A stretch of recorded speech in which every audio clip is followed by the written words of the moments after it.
Warhammer x LOTM, The Black Emperor by author Jiao Chao Mo. Chapter 772-790. Chapter 772 Lidoran. We will become the anvil before the Order shadows, and perhaps the hammer. Lidoran, the first company captain of the Blood Angels, his gaze darkened slightly. Ever since his Gene father attended the War Council, he had been looking forward to fighting alongside the Order shadows. Lidoran most hoped to meet Arbitrator Lord Howard Fend of the 1st Battle Group and Dark Lord Bukayo Arshaven of the 3rd Battle Group, who had the most conquest achievements. They were often mentioned alongside himself, Ezekiel Abaddon of the Luna Wolves, and Sigismund of the Imperial Fists. Lidoran was also curious about that Reaper Lord. He wore a Rus wolf helmet, a Merkai cloak, and carried a Kraken sword, a provocation to the frenzied wolves.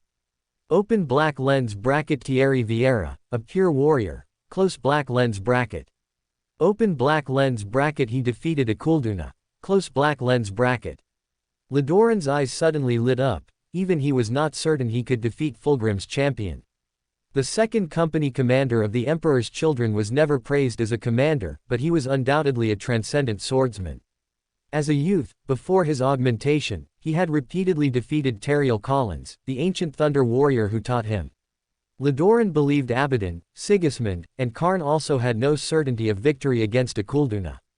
Vieira had actually defeated Akulduna in a duel. When Lidoran first heard this, he couldn't help but suspect it was a rumor or that Vieira had used a trick. Until over 40 years ago, during joint operations with the Luna Wolves and Emperor's Children, he confirmed it from Akulduna himself. He defeated me cleanly and decisively. We agreed to fight again. Since then, I have been honing my sword skills. Lidoran saw no hint of defeat in Akulduna. Only the shining edge of a swordsman's fighting spirit. As Lidoran pondered, Sanguinius's white wings lifted slightly as he looked at the tall figure with black armor and golden wings. Nimrod, your fleet has opened the path to Margot Silas for us. Beautiful colored light. Psionic artillery. Nimrod didn't explain, responding vaguely to Sanguinius's query. He shifted the topic to the objective. Sanguinius, you arrived first, what is your plan? Sanguinius folded his wings. Lidoran and I read the records of the expeditionary fleet's encounters with the Eldar craftworld. Their ships have some kind of teleportation device inside. Void cannon fire cannot eliminate the Xenos. They will escape before being destroyed. Nimrod knew Sanguinius spoke the truth. The interior of a craftworld also contained various webway portals connecting to certain planets of the ancient Eldar Empire. Even if he ordered the ether cannon fire to destroy the Eldar craftworld, most of them could escape safely. Boarding actions to cause as much damage as possible before the Eldar abandoned the craftworld was the optimal strategy. Of course, the core reason he agreed with Sanguinius's strategy was to seize the opportunity to acquire the psionic secrets held by the famous Farseer of Margot Silas. I agree. As Nimrod spoke, light and shadow flashed in his eyes. The Primarch's telekinetic power surged out, spreading across the holographic platform. An elegant holographic projection of an Eldar warship appeared out of thin air. On the green hull, 2 areas glowed. One area was pitch black, the other blood red. Sanguinius stared at the 2 highlighted areas on the outside of the projection. The docks. Our legions will land separately. Whoever reaches the central node first is the anvil, the later arrival is the hammer. Sanguinius understood. Storm and Hammer was created by Amadeus Dukine, the former legion master of the 10th Legion before Manusi's return. Horus highly praised it, and Guilliman studied it seriously. Nimrod had briefly taught Manusi when he returned. The Order Shadows had also incorporated Storm and Hammer. Horus had proposed this tactic when the Blood Angels and Luna Wolves were at Melchior, purging the Nephilim who enslaved the system. The Iron Hands had already iterated on the tactics that made them famous among many legions. The method Horus and he used at Melchior did not strictly follow Dukine's deployment at the Battle of Rust Star. Of course, no matter how it changed, Dukine's strategic thinking remained the same. The anvil attracts the enemy's main force like a magnet. The falling hammer sweeps through the enemy with the force of a storm. I agree. 95,000 Blood Angels. Hearing this, Nimrod knew Sanguinius had deployed the main force of his legion. Before the great birthday celebration, the Blood Angels' strength reached 120,000, now it would not exceed 100,000. 91,000. Nimrod deployed 3 main battle groups this time, the 8th, 11th, and 12th battle groups. The actual combined strength of the 3 battle groups was 93,000. But through cumulative false reporting over 60 years, the War Council's records showed only 72,000. The smallest, the 12th battle group, actually had 23,000 men. To outsiders, it appeared to be less than 20,000, only 18,500. The second largest battle group, the 11th battle group, had a strength of 34,000. After cumulative false reporting, the number was 25,900. Among the remaining participating forces, besides the 1st and 10th battle groups, there were 2,190 librarians from 7 other battle groups, 1,520 honor guard from this term, and 1,030 visa recruits with varying degrees of psionic resistance.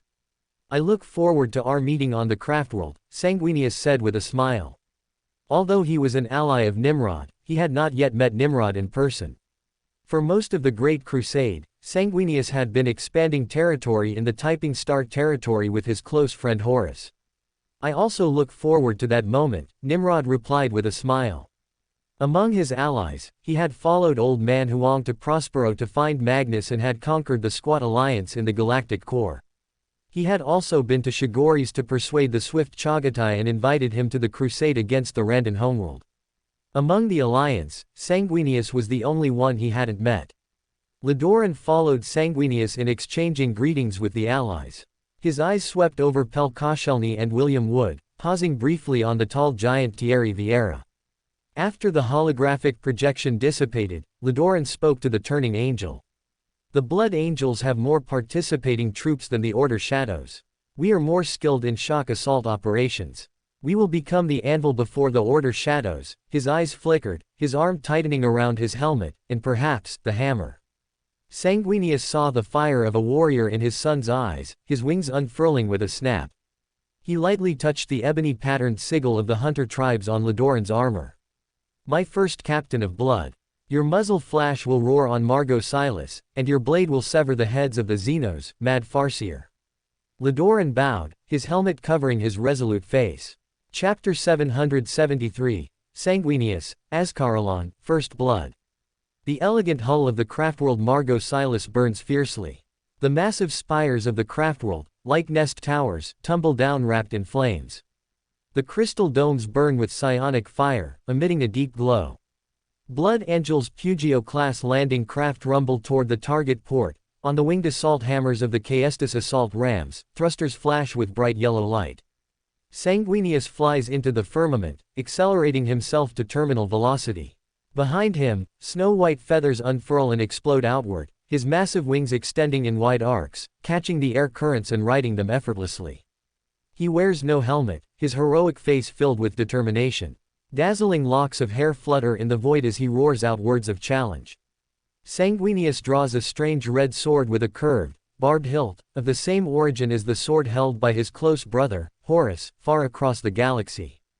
13 companies of assault warriors, carrying roaring jump packs, follow closely behind their Gene Father. At the center is the Angel's sanguinary guard, their golden armor and snow-white wings reflecting his own radiance. The wings of the guard are forged from enameled metal, driven by the orange flames of roaring fusion engines as they streak across the void. With an impact greater than a Titan's bombardment, Sanguinius slams onto the ground. His war boots strike the flagstones, sending out a perfect circular ripple centered on him. Sanguinary Guard Captain Azkaralon lands right behind the Primarch, looking around warily. Holographic fields mingle with clouds, and strange organic leaves rustle. In the gray supernatural mist, multi-layered attacks suddenly strike. Dark clouds gather, and torrential rain pours down. Amidst the unsettling whistling of the wind, the air is thick with the scent of ozone. Pulse lasers and plasma beams, hidden within the hail, dive down. Whoosh, whoosh, whoosh, in the neat formations, an assault squad is torn apart by the beams. Before the crystal gates, the Path Warriors look on coldly, firing dense barrages of shuriken. They have long donned their war masks, harnessing the power of rage to calmly manifest the many aspects of Cain. Only when the battle ends will they allow their emotions to return, mourning their fallen kin. The hurricane-like firepower of the Avengers surges forward, the frontline assault squads fall in rows, blood staining the crystal paths red. Within the rising psionic mist, a brilliant light flares up. An Eldari Farseer, wielding a shimmering spear, suddenly appears. Farseer is the collective term for those Farseers who once walked the path of the warrior, and have now turned to the path of the seer. The runes engraved on the ornate helmets worn by the Farseers represent the close connection they maintain with the shrines they once served. They rely on their vast military experience and powerful psionics to aid the aspect shrines they once served. The Farseer appearing out of thin air behind the Blood Angel's line bears a dazzling fire dragon rune on his helmet. He utters an elegant, short phrase, carrying a burning breath. Whoosh! A row of fire dragon warriors emerges from Cain's destructive power. A torrent of molten flame rolls forward, and several squads of blood angels evaporate in hissing streams of blood. Molten armor plates splatter. Sanguinius soars into the sky, heading straight for the Eldari Farseer. The Farseer raises his elegant left arm, his dragon's breath gun releasing a burst of flame. The flames fly into the air, not touching the holy wings in the slightest. The tip of Sanguinius's sword traces a brilliant arc of metallic luster as the blade whistles through the air. The runes on the Farseer's armor suddenly flare up. As the molten flow exhaled by the fire dragon warriors noticeably dims, an indestructible psionic shield rises out of thin air. The protection raised by the Farseer can withstand ballistic missile strikes, but the overextended focus and physical strength prevent them from taking other actions, including maintaining the enhancement of the aspect. The monomolecular blade continues to bite into the psionic shield, letting out bursts of ear-piercing shrieks. The fire dragon warriors turn their muzzles, spraying a destructive molten torrent at Sanguinius.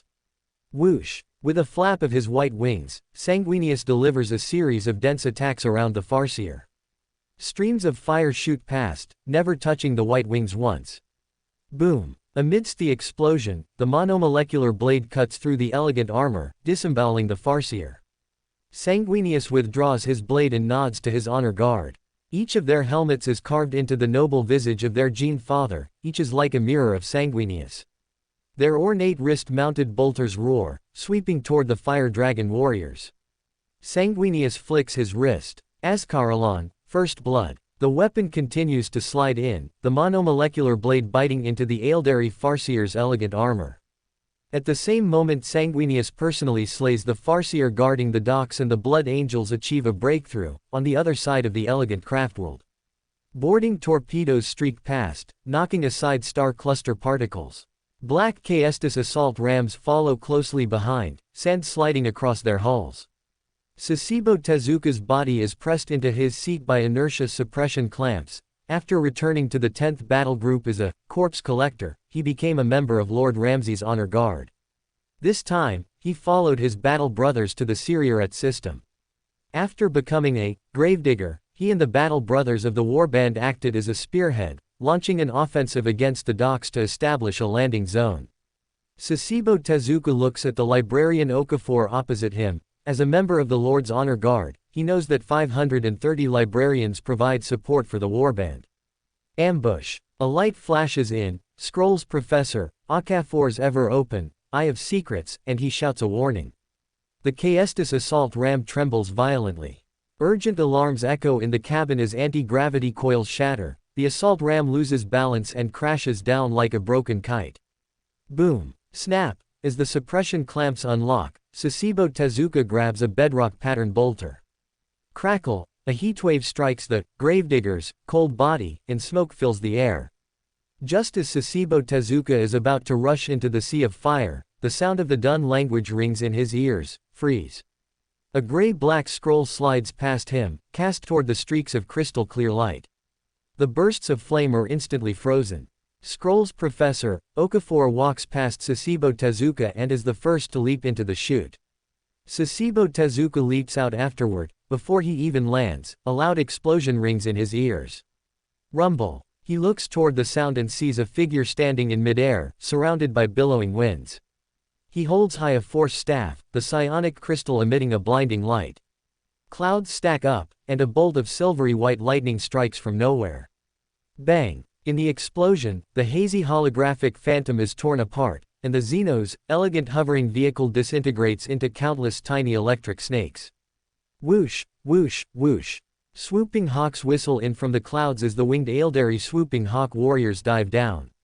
They throw small but powerful grenades from their holsters, sweeping in with the storm. Exploding white plasma spheres roar, tearing apart several stormbirds. The Order shadows are blown into bloody pulps, their bodies completely dissolving before they even hit the ground. The swooping hawk formation circles neatly, lasers pouring down to strike the black armor warriors in the air. Ocean songster, Nicholas suddenly speaks, his cold Fenrisian voice striking the minds of the swooping hawk warriors like a blade. The beautiful and elegant swooping hawks crash into each other amidst the tearing song. The storm-disciplined psyker Nicholas has a thought, and conductive filaments connected to his neural cortex drive the flipping of thousands of metal plates made of premium oromite alloy. His body tumbles, putting distance between himself and the swooping hawks amidst the storm. The Farseer's wings vibrate as he gathers indestructible courage and inspiring ambition, shouting loudly. The vision of victory injected by Enliven allows the swooping hawks to quickly regroup. On the ground, the telepathy discipline Okafor gazes into the sky, searching for the Farseer among the whistling hawks. The data distributed by the Gene Father before the battle specifically emphasized that Margot Silas is very different from other Aeldari craft worlds. The ones leading the war are not warlords but Farseers, their psionic powers can significantly enhance aspect warriors. Scrolls Professor, Okafor raises his hand and throws a pale black scroll. Wind walk. Cyan flames whistle up, swirling around him and propelling him upward at high speed.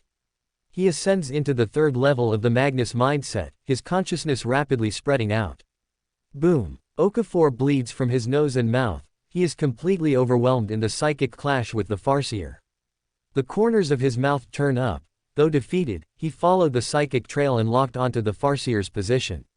The telepathy discipline psyker has a thought. Just as he is about to fire a thought pulse, his thinking suddenly stalls. Okafor suddenly exits the Magnus mindset and shifts into the Thelema mindset. Amidst the continuous sounds of collision in the psychic realm, Scrolls Professor spreads his spirituality, touching Nicholas in the air and Sasebo Tezuka on the ground simultaneously.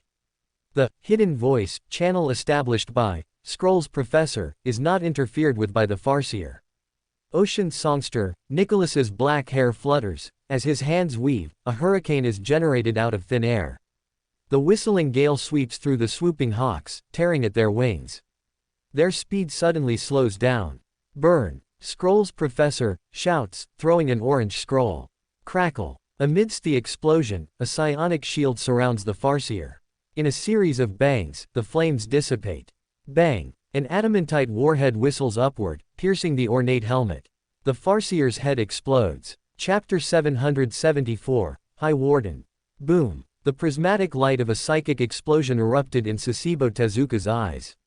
At the same time, he heard the librarian beside him, Okafor, whisper the word, myopia, as he tossed out a brown scroll.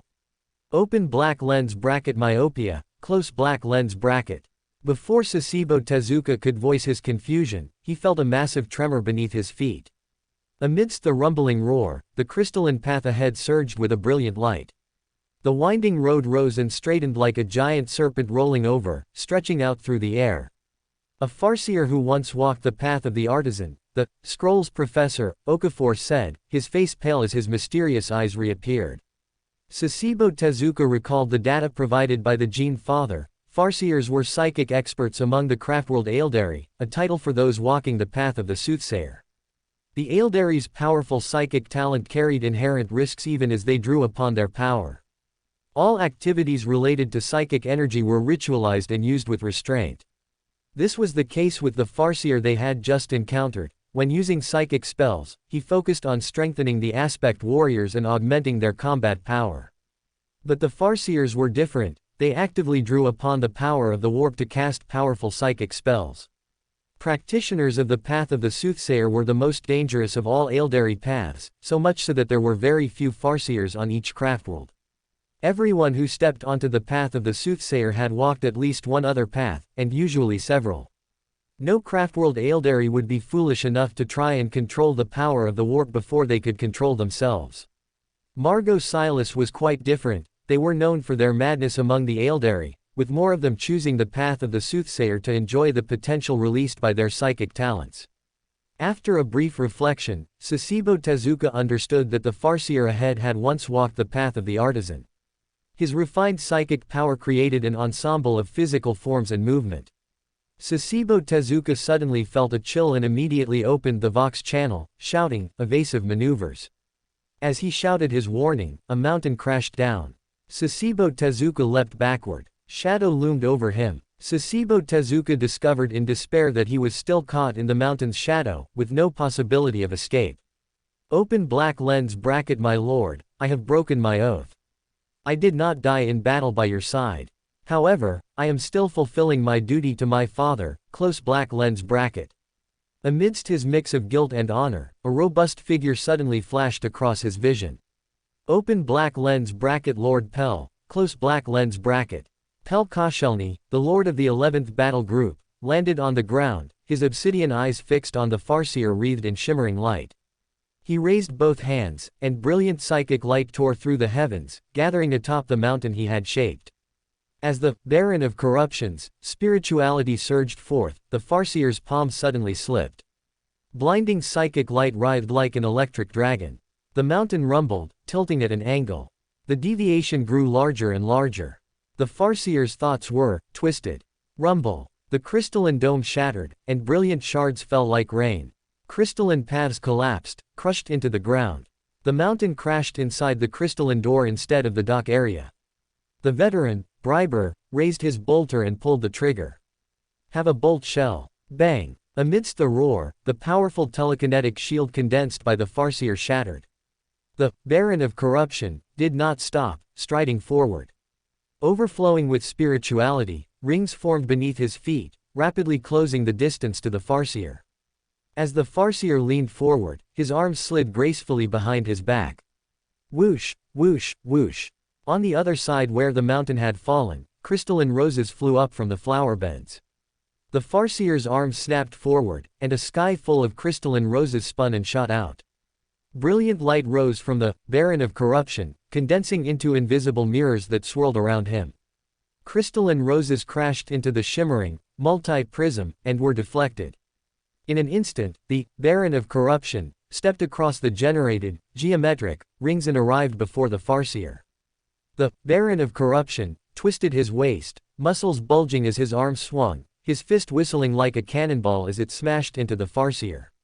Bang! A bloody hole exploded in the Farseer's body. While Pell killed the Farseer and the Order shadows repelled the enemy counterattack at the docks, at the crystalline door on the other side. Daka Barris, clad in black armor, stepped through the crystalline door. He was not of the Order shadows, but the High Warden of the Blood Angels. Wardens were the guardians of the Blood Angels, serving as stern mentors to young initiates, instructors on the battlefield, and knowledgeable veterans who shared their experiences with their brothers. They were responsible for maintaining the cohesion of the nearly 100,000 warriors in the Legion, a duty similar to the chaplains of other legions.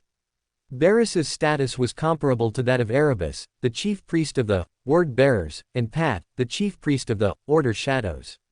Within his black skull-faced helm, a cold gaze that knew no mercy caused cold sweat to break out on the dark skin of the surrounding Blood Angels. Barris looked toward the front of the formation, where assault veterans raised heavy bolters and fired a barrage of large-caliber rounds.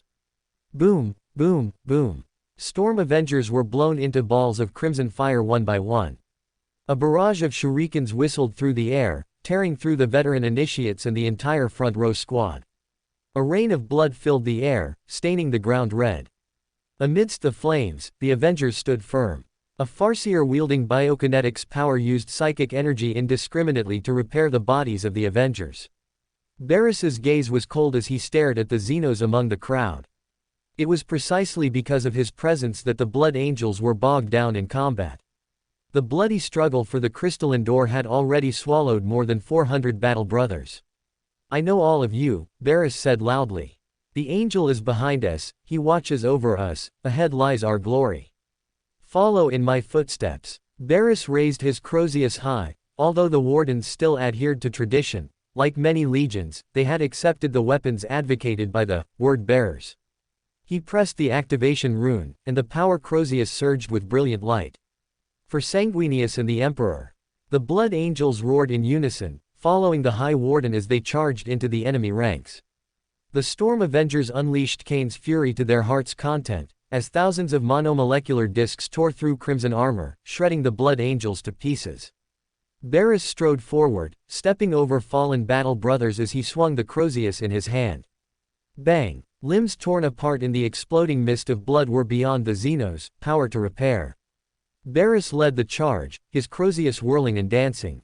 A continuous series of explosions rang out as Avengers were torn apart one after another. The Farseer turned his gaze and suddenly raised his hand.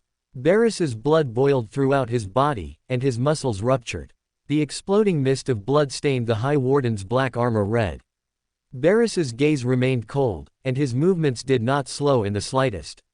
The Crozius crashed down. Boom! The tearing force of the disruption field and the healing power of the flesh pulled against each other.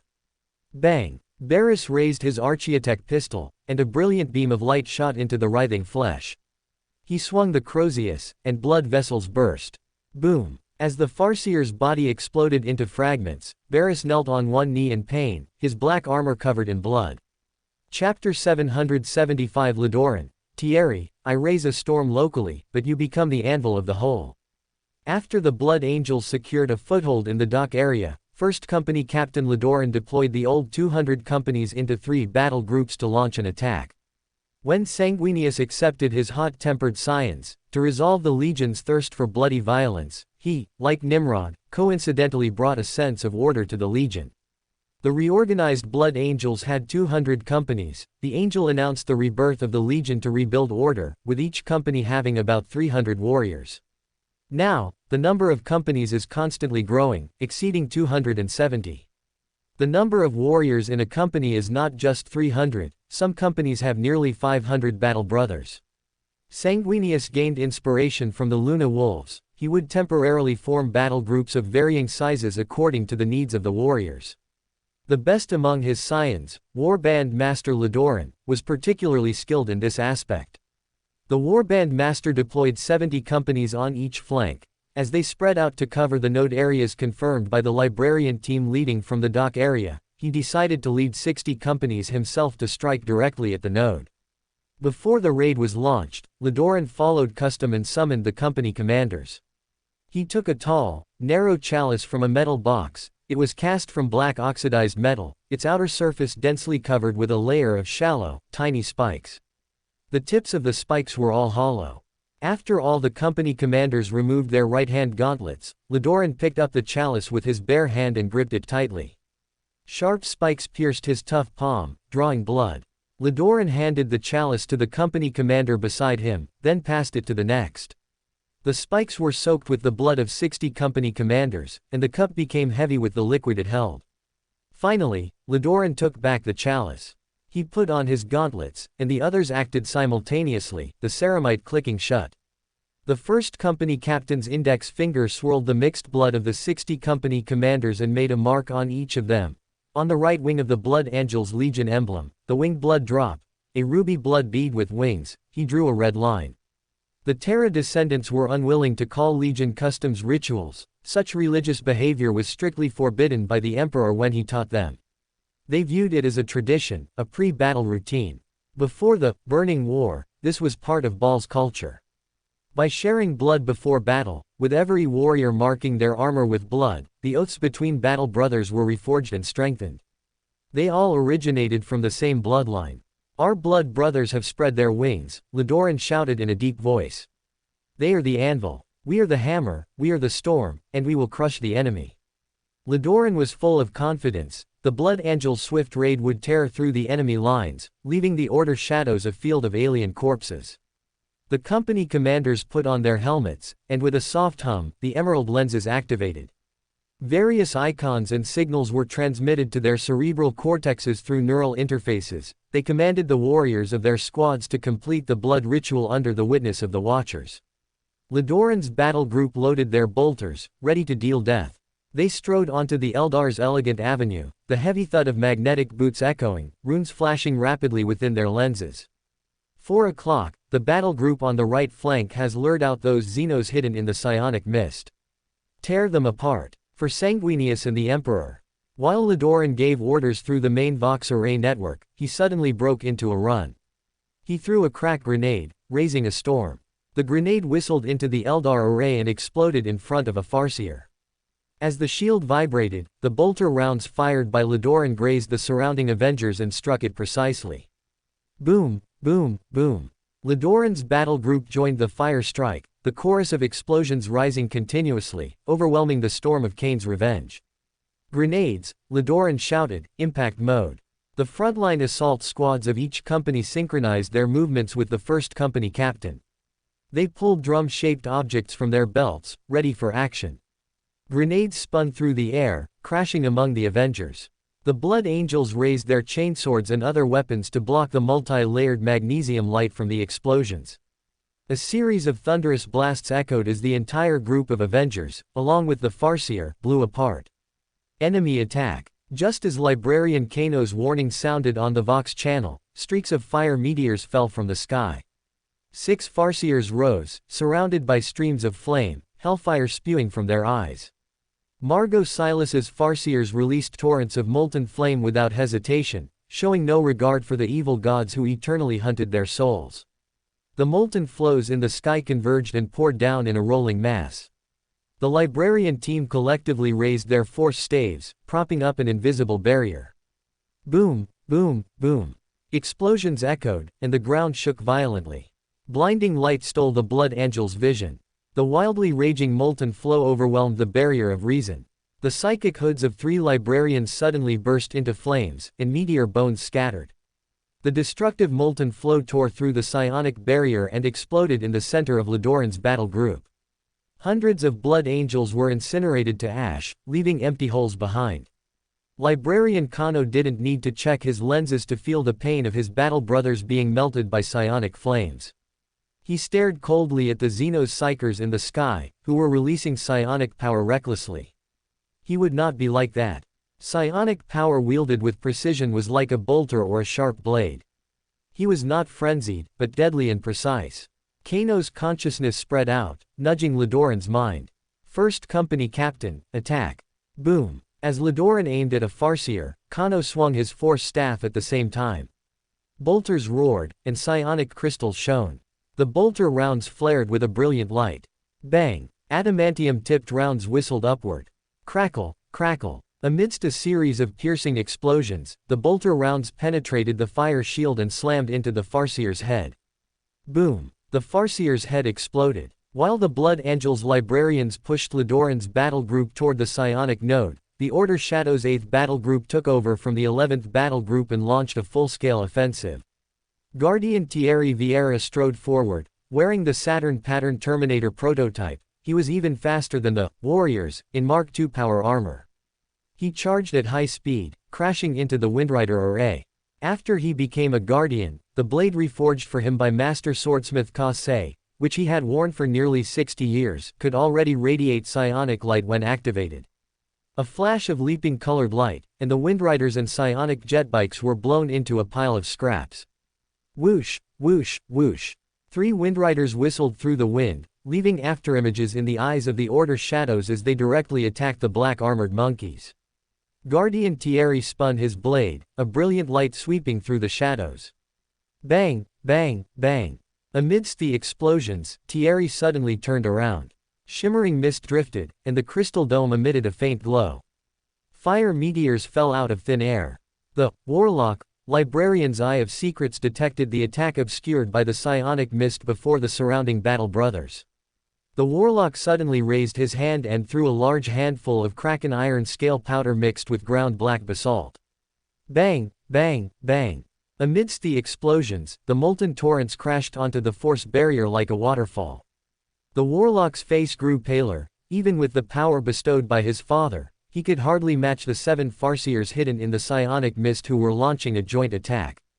Amidst the crackling explosions, the black powder turned into points of light, and the range of the force barrier rapidly shrank. The Librarian's obsidian eyes turned. He saw the members of the Honor Guard ahead, their black armor collectively radiating a clear dawn light. The molten flow crashed down, only to be swallowed by the dreamlike dawn light. The viscounts of the royal court could block it, but what about the ordinary monks? While the librarian was thinking, an explosion sounded in his ears.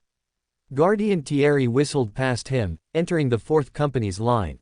He, along with 1st Company Captain Buca, 2nd Company Commander Joe Vatara, and 3rd Company Commander Pierre Wright, all knelt and drove their great swords into the ground. A dawn-like light shone around the Guardians, forming illusory walls on their left and right, protecting everyone inside. The rolling molten flow surged over, hitting the invisible walls and then exploding and scattering to both sides. Attack! The Dawn Paladins of the Honor Guard suddenly drove their two-handed great swords into the ground, and dawn-like light fragments rose into the air. A shimmering, violent hurricane rose into the sky, tearing through the pervasive psionic mist. Bang, bang, bang, bang. 4 Farseers were torn apart by the storm of light. The Guardians rose together, pillars of light shooting into the sky. The dawn light emitted by a single Guardian exceeded that of 30 Dawn Paladins. Bang, bang, bang, bang. The storm swept through, tearing apart the other 4 Farseers. With the death of the Farseers who created the mist, the obscuring brilliant light shot into the Warlock's Eye of Secrets. The psionic node. Bang! A thunderous explosion rang out, and the Xenos, foul blood stained the white right wing of Lodoran's Legion emblem. He glanced at Kano, the sole survivor among the 14 librarians, whose armor was covered in frost. Lodoran was about to speak when his helmet communicator hummed.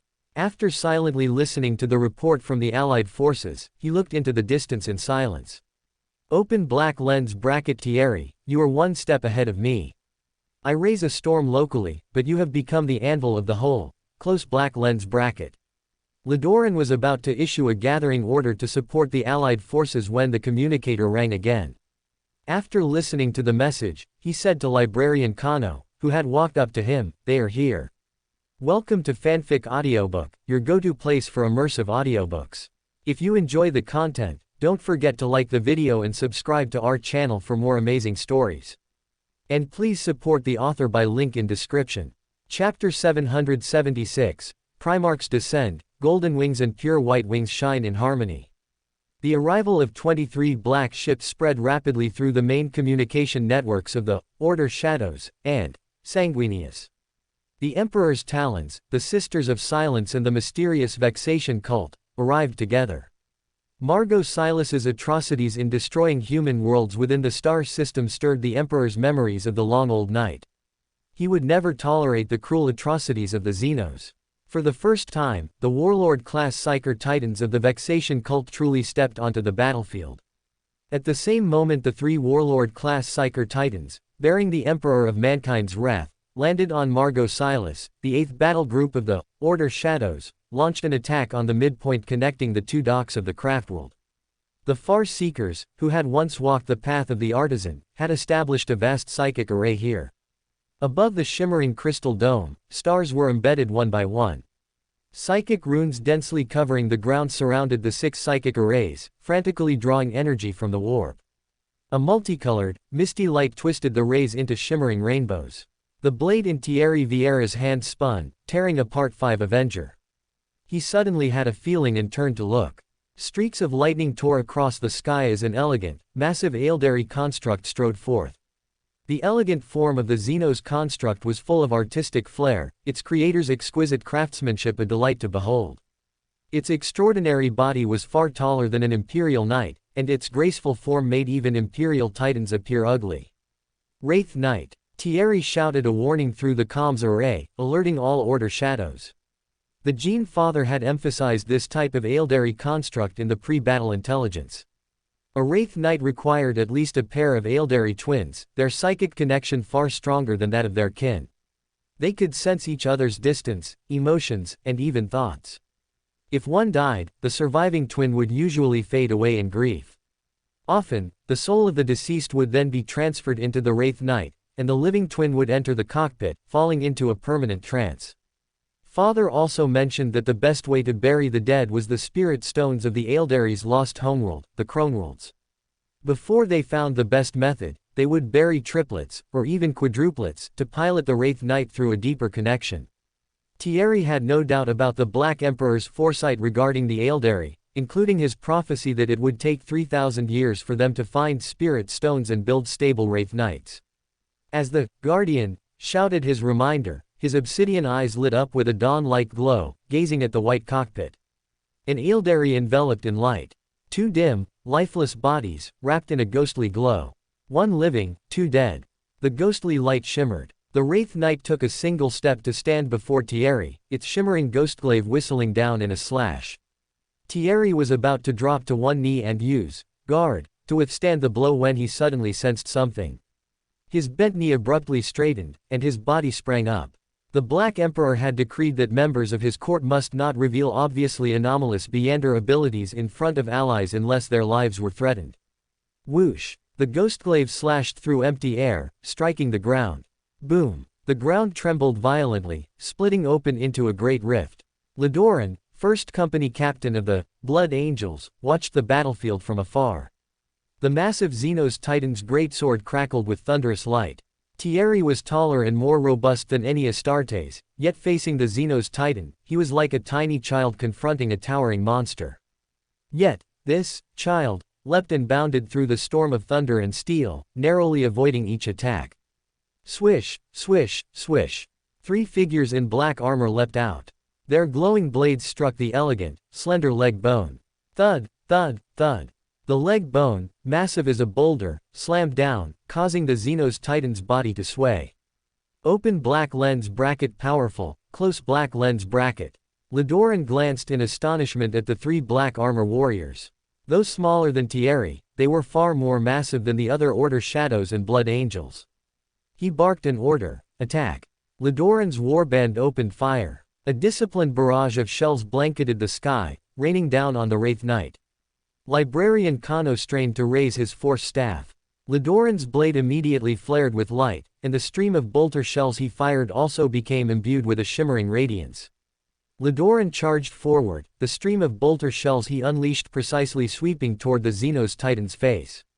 Amidst the explosive reports, diamond-hard projectiles pierced the psychic shield, hammering against the white energy canopy of the Eldari construct's cockpit.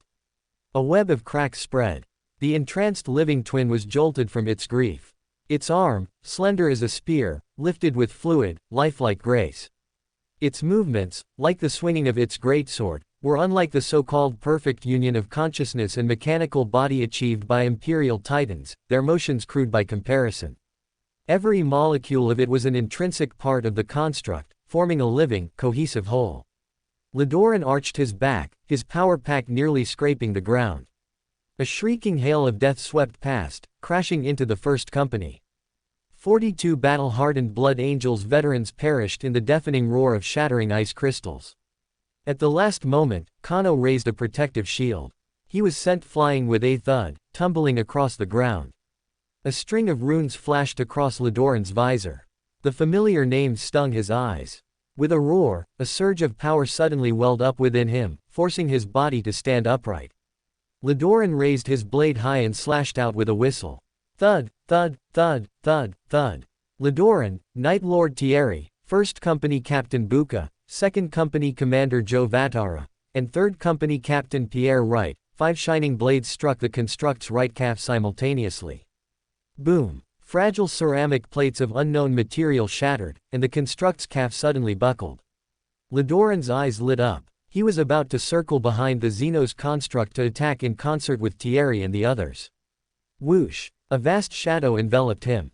Lidoran turned his head. 2 more constructs approached with elegant strides. They moved like the wind, utterly different from the clumsy gait of Imperial Titans. One of the Titans lunged forward, leaning down, a reverse mirror image of his own extreme backward dodge, its massive fist crashing down. Electromagnetic flames wreathed in heat haze erupted from the glowing fist. Wherever the rampage storm passed, the ground was torn asunder. Whoosh! Before the annihilating flames arrived, the gale force energy slammed against his armor. Lidoran was about to drop his bolter and swing his blade with both hands for a final, desperate strike. Suddenly, an earth-shattering cheer erupted in his ears. Lidoran felt his body lighten. The trailing edge of a pure white wing swept past the edge of his vision. Father! His body soared upwards with a whistle. Another pair of golden wings was reflected in his eyes. His gene father, Sanguinius. The gene father of the Order Shadows, Nimrod. Two Primarchs had descended upon the battlefield simultaneously. Shimmering golden light and sacred wings shone in harmony. Boom! Lorger followed the sound. A massive golden fist was spinning through the air. Chapter 777, Sanguinius relieved. After Sanguinius saved his first captain of blood, Lorger, his white wings flapped, and he rose into the air. He gazed at the rising golden light. Nimrod activated the power fist on his left arm. Sanguinius's mind suddenly flashed back to a private chamber on the Vengeful Spirit, where he sat on a cushioned sofa talking with his close brother, Horus. Horus Lupercal picked up a wine glass and poured wine from a silver pitcher. Nimrod's martial prowess is the greatest among the Primarchs, only you and I can match him. Horus then mentioned his two experiences fighting alongside Nimrod. Shortly after the Great Crusade began, he welcomed back the first Primarch brother, Nimrod. Their father asked him to take on the responsibility of teaching his brother, in friendly competition. He led Nimrod to the newly discovered Simia Orbis system to teach him. On the battlefield, Nimrod threw a punch that was like thunder, unavoidable and irresistible. In the days that followed, he often tried to replicate it in the dueling cages, but he could never manage to imitate it. Horus fought alongside Nimrod again during the liberation of Drune, a beacon of civilization in the Great Crusade. Tentacled monsters controlled human minds, enslaving the entire world. They reached the psychic central node and encountered a multi-tentacled monster as massive as a hive city. Both he and the resilient Mortarion fell into the illusions created by the multi-tentacled Xenos, only Nimrod remained unaffected. Ultimately, Nimrod broke the multi-tentacled Xenos, illusions with his steadfast will and killed the enemy with psychic power, liberating Drune. Nimrod's strength of will left him in awe. Sanguinius, clad in a simple white robe with a gold chain at his waist, ate jade berries from a bowl as he finished listening to Horus's tale. His white wings spread unconsciously, the tips brushing against the light white gauze curtains.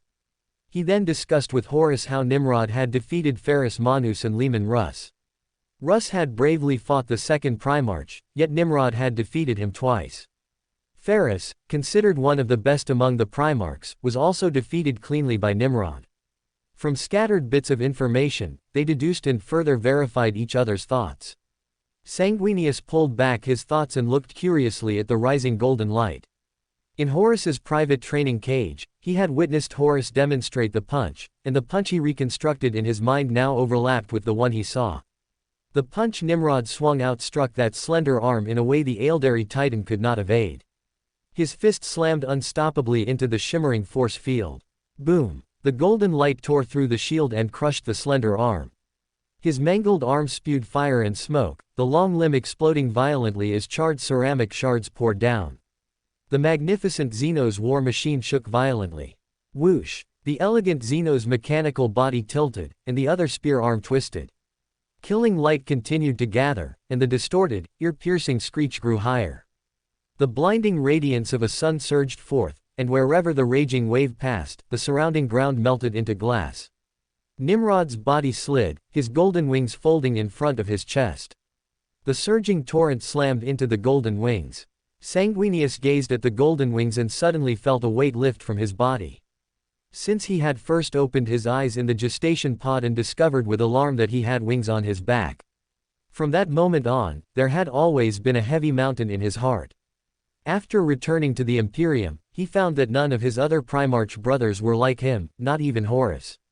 Until now, witnessing the golden wings in person, he suddenly felt his entire body become light. Compared to feathered wings, golden wings seemed more like an anomaly. And even tougher. The rolling heat wave rushing at him and the dazzling aurora made Sanguinius instinctively want to avoid them. Nimrod extended his wings upward at a 30-degree angle, refracting the flames so they shot into the sky.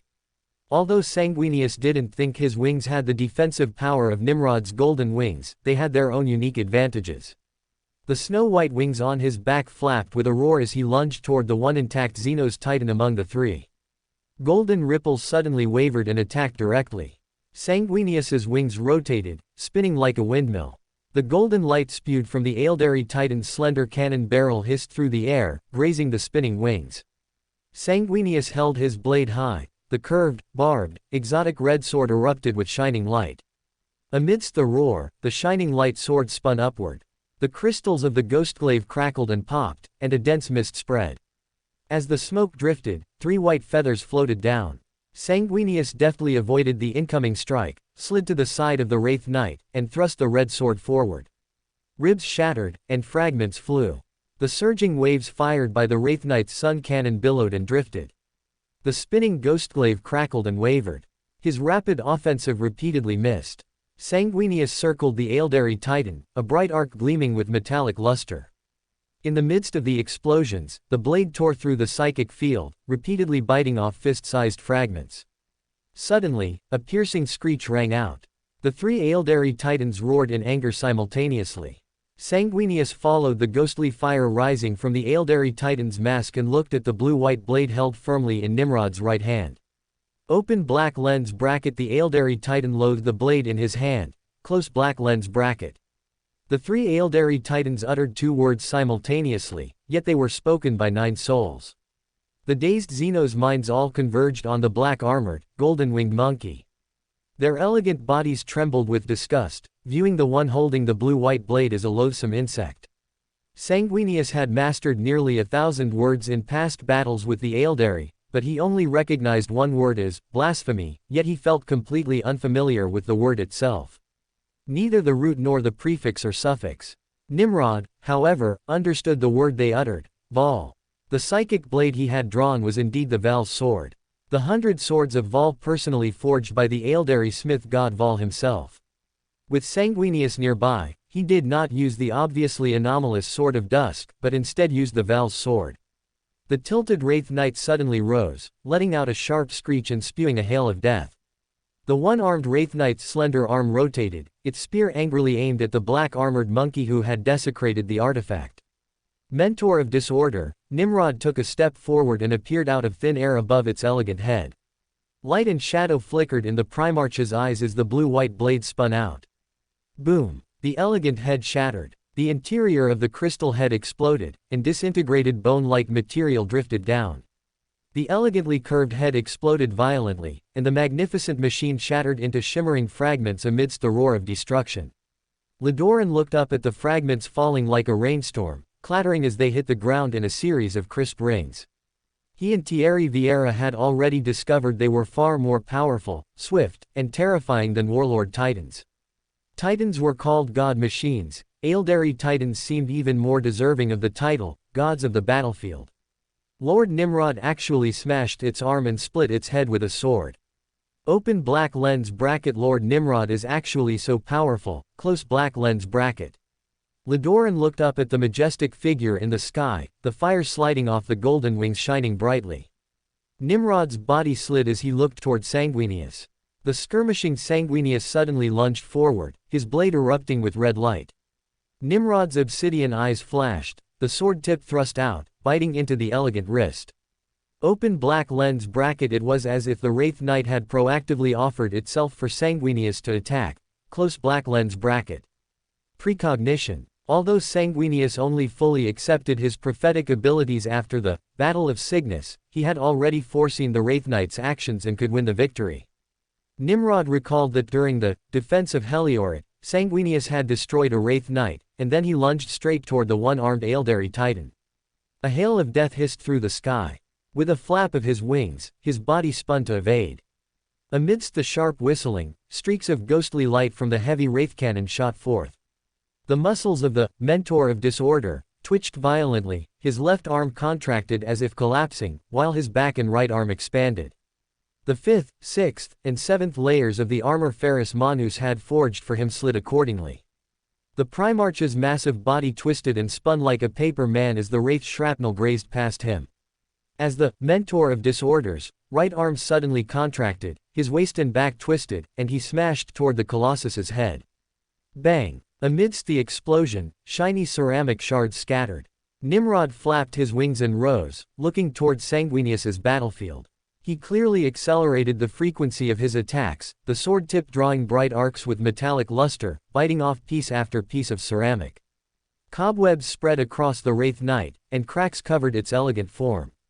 As Nimrod was gazing at the battlefield, he suddenly felt something. A terrifying scream that shook the entire craftworld, carrying ancient loss and pain, swept over them. Within it was the sound of the end of a world, hiding the scream of a brilliant civilization in its death throes. Pain they had never experienced before struck down the Astartes one by one.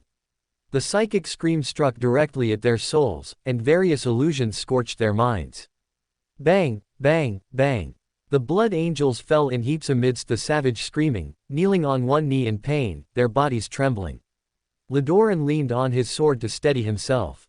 The Order shadows, who were maintaining the Thelema mindset, turned pale and struggled to hold on. Thierry and the others looked into the distance, where elegant constructs appeared, stepping to a strange rhythm. Chapter 778, Sanguinius, you are the first person to kill a sorcerer titan. Lidoran gripped his power sword tightly. A sorcerer titan. Since the start of the Great Crusade, there had not been a single conflict where this opponent had been defeated. Every time this terrifying Xenos creation appeared, it was accompanied by the total annihilation of the entire Crusade force. Nimrod stood suspended in the air, his obsidian eyes taking in the blood-armored warrior standing tall, and he immediately recognized his identity. One of the three heroes of the Great Crusade, Lidoran. In his memory, he stood side by side with Ezekiel Abaddon of the Luna Wolves, and Sigismund of the Imperial Fists. Open black lens bracket him, because of my appearance, there are more than just three heroes. Howard and Bukayo are also frequently mentioned and discussed alongside them due to their records of conquest. Close black lens bracket. He reined in his thoughts and looked at the elegant Aeldari titan with a furrowed brow. Its right arm held a shimmering Aeldari spear, a missile launcher was mounted on its shoulder, and its left arm had been replaced by a star cannon. Compared to the current Imperial designation used by Lidoran, he felt that calling it a Warlock Titan was more appropriate.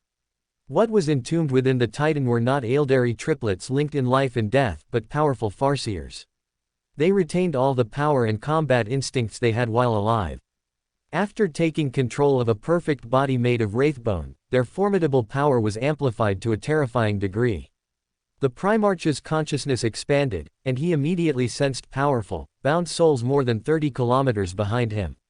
He retracted his consciousness. Open black lens bracket. I can't wait for the Warlord class Psyker Titans. Close black lens bracket. With Sanguinius nearby, Nimrod, who could not fully unleash his abilities, had originally intended to leave the Warlock Titan to the Warlord class Psyker Titans, as in his memories. But now, there was no time. The arrival of the Vexation cult was slower than he had anticipated. Open black lens bracket. Well, it's not necessarily that they're too slow. After all, I am now leading a portion of the Order shadows into battle. Close black lens bracket. As Nimrod pondered, the cold, ruthless gaze of the Farseer's soul fell upon the shimmering blue-white blade. Its subsiding psychic scream suddenly became sharp and explosive, rolling in like a flood breaching a dam. Kano, a librarian of the Blood Angels, leaned his body entirely against his crystal staff, its psychic field extinguished. Blinding bright spots flickered in his vision, and the blood vessels in his eyes burst one after another. The Sorcerer Titan's face did not twitch at all. It was as silent as the rumors suggested, yet that supernatural psychic scream was high-pitched and ear-piercing. Kano struggled to lift his head, looking toward the center of the rippling waves at the figure with black armor and golden wings. The center of the Sorcerer Titan's attack was Lord Nimrod. An eerie ghost light suddenly flared up, and Kano followed the light with his eyes.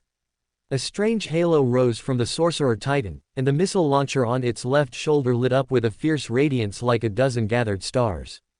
Poof! Kano's vision went black, and he lost his sight. Rumble! The entire Magchithral craftworld shook violently. Psychic missiles continuously collided with the telekinetic shield, producing bursts of thunderous sound. The shockwave was like falling lances, smashing out a crater as vast as a dome. The aftershock spread, striking directly at the Revenant Knights. Bang! Under Sanguinius's 10,000 frequency flicker attack, the riddled Aeldari Titan suddenly exploded. It was like shattered Dragon Kingdom porcelain. The shards crackled as they fell, striking the armor of the unconscious Blood Angels and the struggling Order shadows.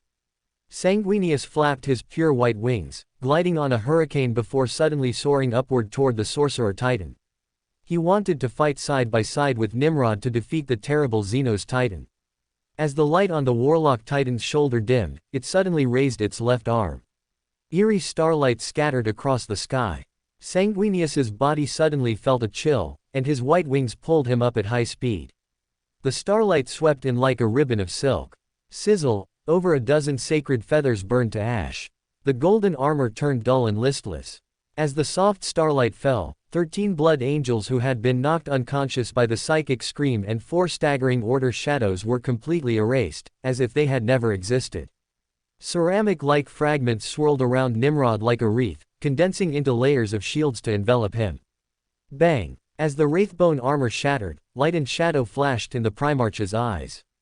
Boom! The weakened star cannon attack was blocked by the telekinetic shield. The Primarch felt the death of his sons, and his gaze suddenly turned cold. Warlock Titan, do you really think I can't kill you without using obvious Beyonder abilities? Nimrod sheathed Val's sword back at his waist. His body blurred, and he appeared above the head of Etzik, the Visa clan chief, who was calmly evading the psychic screams. He reached out, drew Jushin's spear, and soared into the sky. Light and shadow flashed in the Primarch's eyes. As he moved away from the negative Omega-class untouchables, the black holes quickly vanished, and the spear in his hand grew brighter and brighter. After digesting the mentor of disorder, Nimrod for the first time fully pushed the flickering rotation of light and shadow. The butt of Jushin's spear sprayed out a dazzling multicolored light. The Primarch held the spear high, and a pillar of light shot diagonally into the sky, flying over the heads of the 3 Warlord-class Psyker Titans. The untouchable pilots and the bound Alpha-level Psykers stared blankly at the brilliant light flashing 10,000 meters above, and their massive mechanical bodies paused for a moment. The mentor of disorder swung his arm and threw Jushin's spear with all his might. The spear shone with light, whistling as it shot toward the Warlock Titan. The blinding light shot into the Warlock Titan's faceplate, and it suddenly raised its right arm. Its own spear erupted with blinding light, meeting the incoming spear. Tip met tip. The shimmering spear met Jushin's spear. Boom! Amidst the roar of thunder, the destructive shockwave was like a descending giant axe, carving out a fissure dozens of meters wide. The Warlock Titan's body shook, its elegant wraithbone frame crackling. Nimrod flapped his wings, light and shadow flashing in his eyes, his fist wrapped in layers of telekinetic vibration waves. The Primarch's right arm thrust forward violently, pouring telekinetic force into the hovering Jushin's spear. Whoosh! Jushin's spear whistled as it shot forward, piercing the Warlock Titan's faceplate.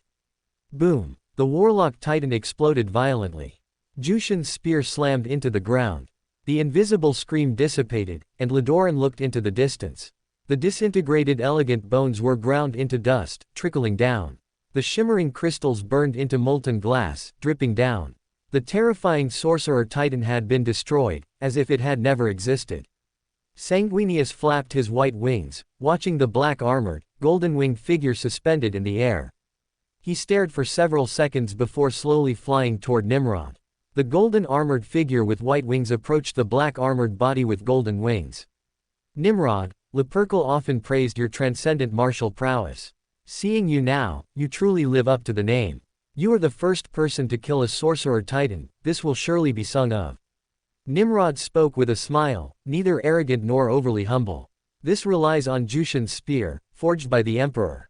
As he spoke, light flashed in his obsidian eyes. The Primarch's superhuman senses captured shimmering psychic light approaching rapidly from both front and back. His superhuman brain quickly calculated the distance and speed. Open black lens bracket. The Psyker Titans actually made it this time. Close black lens bracket. Open black lens bracket. Warlock Titans vs Warlord class Psyker Titans. Close black lens bracket. Chapter 779. Sanguinius's fear, Nimrod's rising thought of rescue. Sanguinius. Nimrod looked towards the golden-armored figure opposite him. The edges of his holy wings were charred black in patches. We, as the Anvil, have drawn out the enemy's main force, the Sorcerer Titan. The rest is up to them. Sanguinius immediately understood that the Nimrod referred to was a secret even a Primarch could not pry into, the Vexation cult. Seeing Nimrod issue orders to the Order Shadows to withdraw from the psychic nodes, he gave the same command. Nimrod gazed into the psychic mist deep within the craftworld, opened his communicator, and issued an order to William Wood, the Lord of the 12th Battle Group. Prepare. Securing spoils and pursuing the Eldar were equally important. Sanguinius saw his sons clad in crimson armor retreat from the node area, then followed Nimrod's gaze. The light rapidly dimmed. The interior of the Eldar construct, melted into glass-like crystal, grew dark. Large chunks of crystal from the collapsed dome were stained with shadow. 4 Ravager Titans immediately came into view, their massive strides trailing afterimages. Ripples of time shimmered. The unmarked Ravager Titans were as swift as the elegant Eldar Titans. Whoosh, whoosh, whoosh. Dark light surged upward, clashing with the solar brilliance shot from the elegant lances of the Eldar Titans. Light and darkness collided. An explosion powerful enough to destroy an entire hive city, yet not a single sound of detonation was heard. Silent darkness annihilated and consumed everything around it, swallowing light and sound, fragments of wraithbone and shattered ceramite armor, melting them into wisps of ominous shadow. Sanguinius looked at Nimrod. Open black lens bracket. Could he also possess foresight? Close black lens bracket. Had Nimrod not warned them, the Astartes would have been torn to shreds in the devastating explosion. As Sanguinius pondered, he suddenly sensed something and turned to look. A sorcerer titan strode forward, the spear in its hand blazing with light brighter than a star, cleaving down upon a Ravager Titan. The void shield shattered instantly. Hurricane-like electrical energy tore through the Ravager Titan, smashing it apart like a toy. After shattering one Ravager, the Warlock Titan did not immediately attack to bury the soul within. Instead, it gazed into the distance at the 3 approaching monkey-like constructs. With each step they took, their home, Margot Silas, trembled beneath their feet. The entire craftworld loathed them. As a guardian of the dead, he was bound to destroy the monkey constructs. As the Warlock Titan turned its arm, an icy chill spread through Sanguinius's blood, gradually permeating his entire body. The oval-shaped chapel of Meljoro shone in his eyes. His name. His blood Captain Lodoran spoke, Alatros. Under Captain Tagas of the 111th Company. Brother Alatros is dead. Ascaralon, clad in golden armor, emerged from a dark doorway, glaring at Lodoran. You should not have brought him here. Lodoran was about to speak, but the Primarch spoke first. Captain of the Guard, this was not a decision for you to make. The force contained in Sanguinius's hard tone made Ascaralon's face pale slightly. Step aside. Ascaralon moved aside but stubbornly insisted, this should be handled by us, handled quietly. Handled quietly. Sanguinius shook his head forcefully. No, my son. No blood angel dies easily and silently. He had just entered the temple of the Nephilim when he looked at Alatros. Look at me. Alatros's beast-like gaze turned to his Primarch. Sanguinius saw a clear hunger within it. Alatros roared thunderously, his hands clenched into claws, baring his fangs. Sanguinius knew it was too late but still tried to salvage the situation.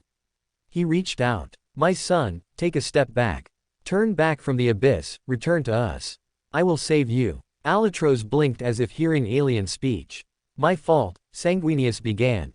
This is on me. But if you help me, I will fix it. He took a step forward. Alatros, will you help me? A feral intent surfaced on Alatros's face. Sanguinius was profoundly plunged into empty, powerless regret. Roar. With a furious roar, Alatros screamed, spitting out the dialect of the Mesa tribe of Baal. Sanguinius pieced together the incoherent words, understanding what his son was trying to express. He only desired to sink his teeth deep into living flesh, to drink deeply of the thick, crimson liquid within. Sanguinius did not move. Alatros frantically hammered at the golden armor. His armor remained intact, but the flames of rage did not subside, they burned brighter. The bloody scent mixed with his breath assaulted his nostrils. Sanguinius knew where this crimson fury, this bloody thirst, originated. He could feel it, the poisoned strands coiled within his own genetic helix. This was the dark legacy he had passed on to his sons. A hidden mark of death. I'm sorry, my son. Sanguinius said to Alatros with guilt, then snapped his son's neck. He turned, looking towards the figure emerging from behind the tilted pillar. What have you done? The light illuminated Lupercal's face as he pressed in shock. What have you done? You killed him. Sanguinius turned, adopting a strangely protective stance in front of the corpse, blocking Lupercal. You followed me. His tone was a complex mix of anger, surprise, shame, and remorse. "You were watching me." As Sanguinius was plunged into the depths of fear amplified by a trio of Warhound Vexation-class psychic titans, Old Man Huang's cold voice echoed in Nimrod's mind. "Hannibal and his legion have been punished for their crimes. From this day forth, all Imperial departments are to delete all records of the 2nd and the 11th Legions." Crack! The sound of a spine breaking and a death shriek rang out. Open black lens bracket ha, close black lens bracket. Nimrod ascended to the 2nd level of Thelema, his spine erupting with dazzling golden light. Open black lens bracket Russ, defeated foe. Old Man Huang cannot decide my fate either, close black lens bracket. He then turned his gaze to the pale-faced Sanguinius. Open black lens bracket is this, a psychic impact from encountering the Red Thirst. Speaking of which, the Blood Angels are truly pitiable. Not only is their gene seed afflicted with the Red Thirst, but after Sanguinius's future death, they will also fall into the Black Rage. If there's a chance, perhaps I'll save them. Close black lens bracket. Unlike the space wolves who suffer from the malignant mutation of the Canis Helix, if possible, Nimrod would still save the Blood Angels, provided he could control them. Nimrod's thought of rescuing the Blood Angels flashed by, and he immediately turned his attention to the 3 Warhound Vexation-class psychic titans. The dark pulses they fired collided with the overwhelming stellar brilliance unleashed by the Warlock Titan. In the silent explosion, the entire craftworld trembled incessantly. As the 3 Warhound-class Vexation Titans engaged in a psychic duel with the Warlock Titan, squadrons of Wraith Knights joined the fray, confronting the remaining 3 Ravagers and aiding their Warlock Wraith. Nimrod and Sanguinius spread their wings, swooping down to meet the tide of Eldar forces surging from the depths of the craftworld. Golden wings unfurled, bolter fire poured forth, and plasma beams shot out. As the craftworld shuddered violently, Nimrod smashed a Farseer with a punch, then with a beat of his wings, distanced himself from the Eldar. He turned his head to look at the center of the battlefield. The colorful vortex released by the Warlock Titan clashed with the sustained psychic barrage from the Warhound-class Vexation Titan's annihilation cannons, tearing open a vortex 6 meters in diameter. The warp rift continuously expanded. Within a kilometer radius, the sanity of 60 Eldar was shattered. They rushed madly into the destructive flow and were torn to shreds. Boom! In the deathly silence, purple patterns surfaced on the Warlock Titan's smooth limbs. Musk filled the air, colored arteries pulsed. The silent Warlock let out a despairing scream. Porcelain-like fragments drifted down, stirring strange ripples. Hundreds of Eldar near the battlefield had their minds shattered. They charged forward, disregarding defense. Eldar in the rear lines collapsed and scattered in panic. Nimrod watched the craftworld collapsing due to the warp rift, pressed his communication bead, and issued an order. The Eldar have broken. He withdrew his gaze, looking at the Warhound Vexation-class psychic titans. Their melted hulls were slowly reforming. Open black lens bracket I took down 1 Warlock Titan, and all 3 of the Vexation cult's Warhounds survived. Close black lens bracket. The Primarch's gaze pierced through the steel hulls, looking at the enslaved alpha-level psychers, firmly bound by surgical devices, trembling, their skin withered, blood spurting from their mouths and noses. Open black lens bracket they won't live much longer, close black lens bracket. He watched as the 3 Warhounds took away the wreckage of the 4 Ravagers. The untouchables in the cockpits did not say a word to him or Sanguinius, just as they had entered the battlefield in silence. Chapter 780, Nimrod's Burning Ambition, Taking in the Destitute Sisters of Silence. Sanguinius watched the Eldar fleeing in panic. Only a tiny fraction of Eldar warriors remained gathered around the Farseers of their shrines, retreating in an orderly fashion. The vast majority of the Eldar were fleeing for their lives like a disorganized mass of refugees. His gaze shifted, suddenly spotting the black armored Order shadows and the Sisters of Silence with their high topknots charging past him on both sides. Just as Sanguinius was about to issue an attack order, blood-red armor suddenly entered his field of vision. Lorger, who always planned for every eventuality, had anticipated the possibility of a pursuit. As the unsettling Titan walked past with its debris, he led the reorganized Blood Angels to launch an attack even before his Primarch could issue the command. Nimrod's gaze lingered briefly on the blood-armored warriors before looking toward the Abyss Knight at the front, who charged with a greatsword, leading 11 squads into the fray. Following closely behind her was a standard 5-man witch hunter squad equipped with bolters and flamers, followed by a warden squad wielding executioner greatswords. The Primarch's eyes flashed as he mentally calculated the dissipation range of the psychic mist. The Abyss Knight, 92 meters, the Sister Superior acting as captain, 38 meters. A full Sister of Silence who had taken the vow of tranquility, 23 meters. Nimrod's gaze shifted, landing on Etzik. This negative Omega class untouchable only had a 19-meter radius of receding psychic mist around him. Open black lens bracket as expected, the wild ones aren't as good as the professionally trained ones. Etzik has a higher negative psychic talent than all the Sisters of Silence, meeting the requirements for a Culexus assassin, yet his suppressive power isn't even as good as an ordinary Sister of Silence. Close black lens bracket. A flame of ambition ignited in Nimrod's eyes. He became increasingly determined that after the great birthday celebration, he would extend a caring hand to these destitute Sisters of Silence, who were loathed by the High Lords and left without aid even by the custodes they fought alongside. Open black lens bracket. I truly cannot bear to watch these Sisters of Silence, who have sacrificed countless lives and nearly bled dry for the Empire, drift alone in misery. Close black lens bracket. As Nimrod's ambition burned, Etzik strode forward, wielding his falcon shortsword. The dense mist receded rapidly, as if making way for him. Without that loathsome spear on his back, his steps were far swifter than usual.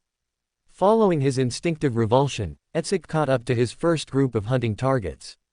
His sharp eyes were fixed on the ruby-encrusted chainswords in the hands of the Eldar. His employer, Lord Nimrod, had promised before the battle that he would be rewarded after the war based on the targets he killed and the spoils he obtained. Unlike the other Visa people who worshipped Lord Nimrod as a Buddha-like deity, Etzik was always driven by material wealth. He longed for sovereign coins to fill his nest tower. Etzik leapt into the air, pouncing toward the Eldar running through the shadows of the Crystal Pillar Forest. A Farseer from the Assault Scorpion Shrine suddenly sensed something, the soul-shivering cold dissipated, and the cloyingly sweet scent faded.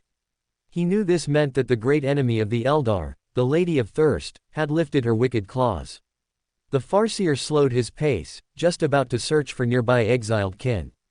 Earlier, when that ugly construct wrapped in the Mon case despair tore open the veil, he had felt the aura of the vile archenemy. He immediately realized that the deaths of countless kin had long since attracted the gaze of the Lady of Thirst. The veil was torn, the rift opened, and just as he might taste his favorite Eldar cheese, the souls of the dead were being served before the Lady of Thirst. Silanthresh's unquenchable desire craved the souls of the living. Scattering and fleeing was their only choice. The more kin gathered together, the more they would draw the gaze of the Lady of Thirst. As he fled, he only dared to bring 3 of his trusted kin with him. He knew that except for the soothsayer, no one could save others in this catastrophe. Blessed by Lilith, they had not attracted the Lady of Thirst. Now, he had finally escaped the disaster. The 3 assault scorpions stopped with their Farseer. Just as they were about to speak, a cold light suddenly struck. Poochie. A short sword pierced through an assault scorpion's spine, its blood-stained tip emerging from the front.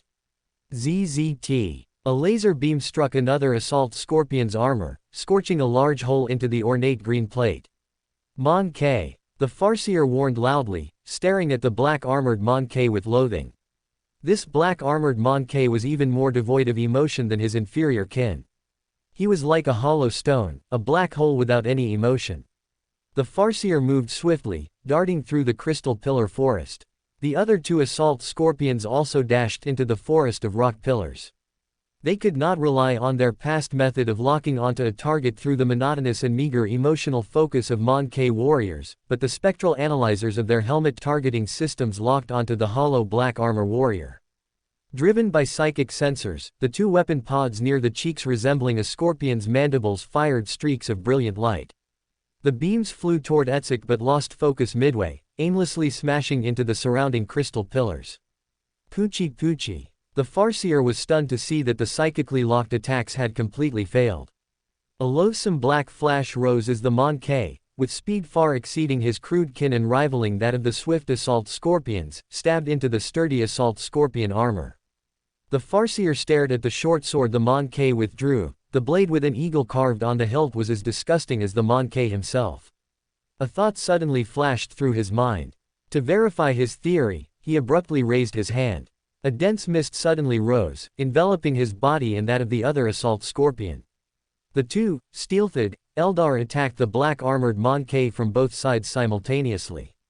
A Farseer who had completed his path was far swifter than an assault scorpion. The teeth of the biting blade chainsword did not roar like the similar weapons of humans and other races, it spun silently in the Farseer's hands. The Farseer swung the chainsword with both arms, spinning to slash at the black-armored Monkey. He got closer and closer to the unresponsive black-armored Monkey, when suddenly the mist shrouding him abruptly dissipated. Etzik, whose eyes had been following the target within the veil all along, slid to the side and rear, letting the incoming chainsword pass by. He tilted his shoulder down, the hilt of his sword rising from his waist with the blade pointed upward. The hook at the tip of the sword caught the blade, and Etzik swung it with a sudden burst of strength. The massive strength of the Visa tribal chief upended the green-armored Eldar's body. He loosened his left hand, letting the laser pistol drop, and lunged out to accurately seize the Eldar's wrist. Etzik gave a powerful twist, snapping the Farseer's wrist. The Visa people's highly tempered unarmed combat skills allowed him to slide his hand and grab the hilt of the chainsword. He swung with both arms. The falcon shortsword pierced the neck of the off-balance Farseer. Open black lens bracket it, really, is, him, isolating, the lady, of thirst, suppressing, psychic power, close black lens bracket. The Farseer's consciousness blurred as he thought in shock. Etzik withdrew the falcon shortsword, his left arm tensing as he struggled to control the Farseer's two-handed chainsword, hacking it into the incoming green armor. His left arm trembled as he laboriously controlled the trajectory of the spinning chainsword. Having killed all the enemies and secured his spoils, he warily cast his gaze toward the 3 o'clock direction. A tall woman with a high topknot, wielding a greatsword, was striding toward him. Chapter 781, Sisters of Silence, Order Shadow's psionic immunity far exceeds Astartes. Abyss Knight Cleel gazed at the warrior clad in black armor, holding a short sword. From the man before her, she felt an aura similar to that of her sisters, the aura of an untouchable. Open black lens bracket those mysterious warriors under Lord Nimrod, close black lens bracket. As a senior sister of the Hall of Oblivion, Cleel had been active on multiple fronts in the fight against Psykers and had briefly fought alongside many expeditionary forces. She had heard that mysterious warriors had appeared under Lord Nimrod's command, who caused instinctive discomfort in others and possessed extraordinary resistance to psionic powers. 16 years ago, Knight Commander Genitia Kroll had issued an order for all Sisters of Silence to gather relevant information while on missions. 5 years ago, when she returned to Somnus Citadel on the Moon to attend a joint meeting of the Sisterhood, the Hall of Vigilance, the Hall of Oblivion, the Hall of Judgment, and the Hall of Stars had shared their information. They confirmed that under Lord Nimrod's command, there indeed existed a group of untouchables numbering over 100. Untouchables were present in every warband of the Order Shadows, as well as in departments like the Librarians. Every formal sister at the meeting expressed her stance through hand signs, and finally, the Sister Superior Commander announced a decision: do not initiate contact for now, and continue gathering information. After wordlessly scrutinizing the untouchable for a few seconds, Cleel suddenly turned and looked into the distance. She gripped her greatsword and left silently at high speed. Etzik stared as the powerful woman with the greatsword and the 5 gun-wielding women behind her turned and left, only then did his tensed nerves relax. He slung his chainsword, which was massive even for the tall Visa people, across his back and picked up the Vostonia pattern lasgun. Etzik glanced into the distance but did not follow. Abyss Knight Cleel led her sisters toward the direction where the stench of the warp permeated. The hazy psionic mist quickly dispersed before her, and scattered battlefields flashed through her vision. Order Shadows in black armor and Blood Angels in blood-red armor were scattered, hunting down Eldar. Cleel's gaze was drawn to a squad in black armor. They were fighting a powerful Eldar warlock. The Eldar warlock raised his head and began to chant in an ancient, wild tone. Waves of warp stench surged around him, and shimmering halos gathered in his vicinity. The moment his chanting ended, a dazzling flash erupted, and the halos exploded along with it. Blazing pillars of fire enveloped 5 Order Shadows. One man's ceramite armor rapidly melted and sloughed off. His flesh was incinerated to ash, emitting a pungent odor. Cleel's eyes flickered, she saw the other 4 Order shadows. It seemed as if an invisible barrier shrouded their armor. 2 Visa-born Order shadows raised their bedrock-patterned bolters and fired a series of roaring barrages. The Farseer let out a shriek, and blazing flames erupted all around him. Bang, bang, bang. Amidst the explosions, the fire shield rapidly expanded. Seeing this, the 2 Order shadows immediately holstered their bolters and drew their monomolecular combat blades. Cleel watched in shock as 2 charging Order shadows, one on the left and one on the right, swung their power swords to cleave through the billowing flames. Squelch, squelch. The molten flow was split apart by the blades. That was definitely not an explosion caused by a disruption field touching fire-based psionic energy. It was more like the psionic suppression of an untouchable, directly cutting off the foul warp energy pouring into the material world. Although this negative psionic influence was not yet equal to that of a novice sister who had not yet taken the vow of tranquility, it was still shocking. Among all the Astartes legions, even including that disappeared legion, no Astartes had ever demonstrated such a level of immunity to psionic spells. Open black lens bracket. The psionic immunity of these 4 Order shadows far exceeds that of the Astartes. Close black lens bracket. While Cleel's thoughts flickered, 2 blazing molten flows leapt from the Farseer's eyes, shooting toward the Order shadows.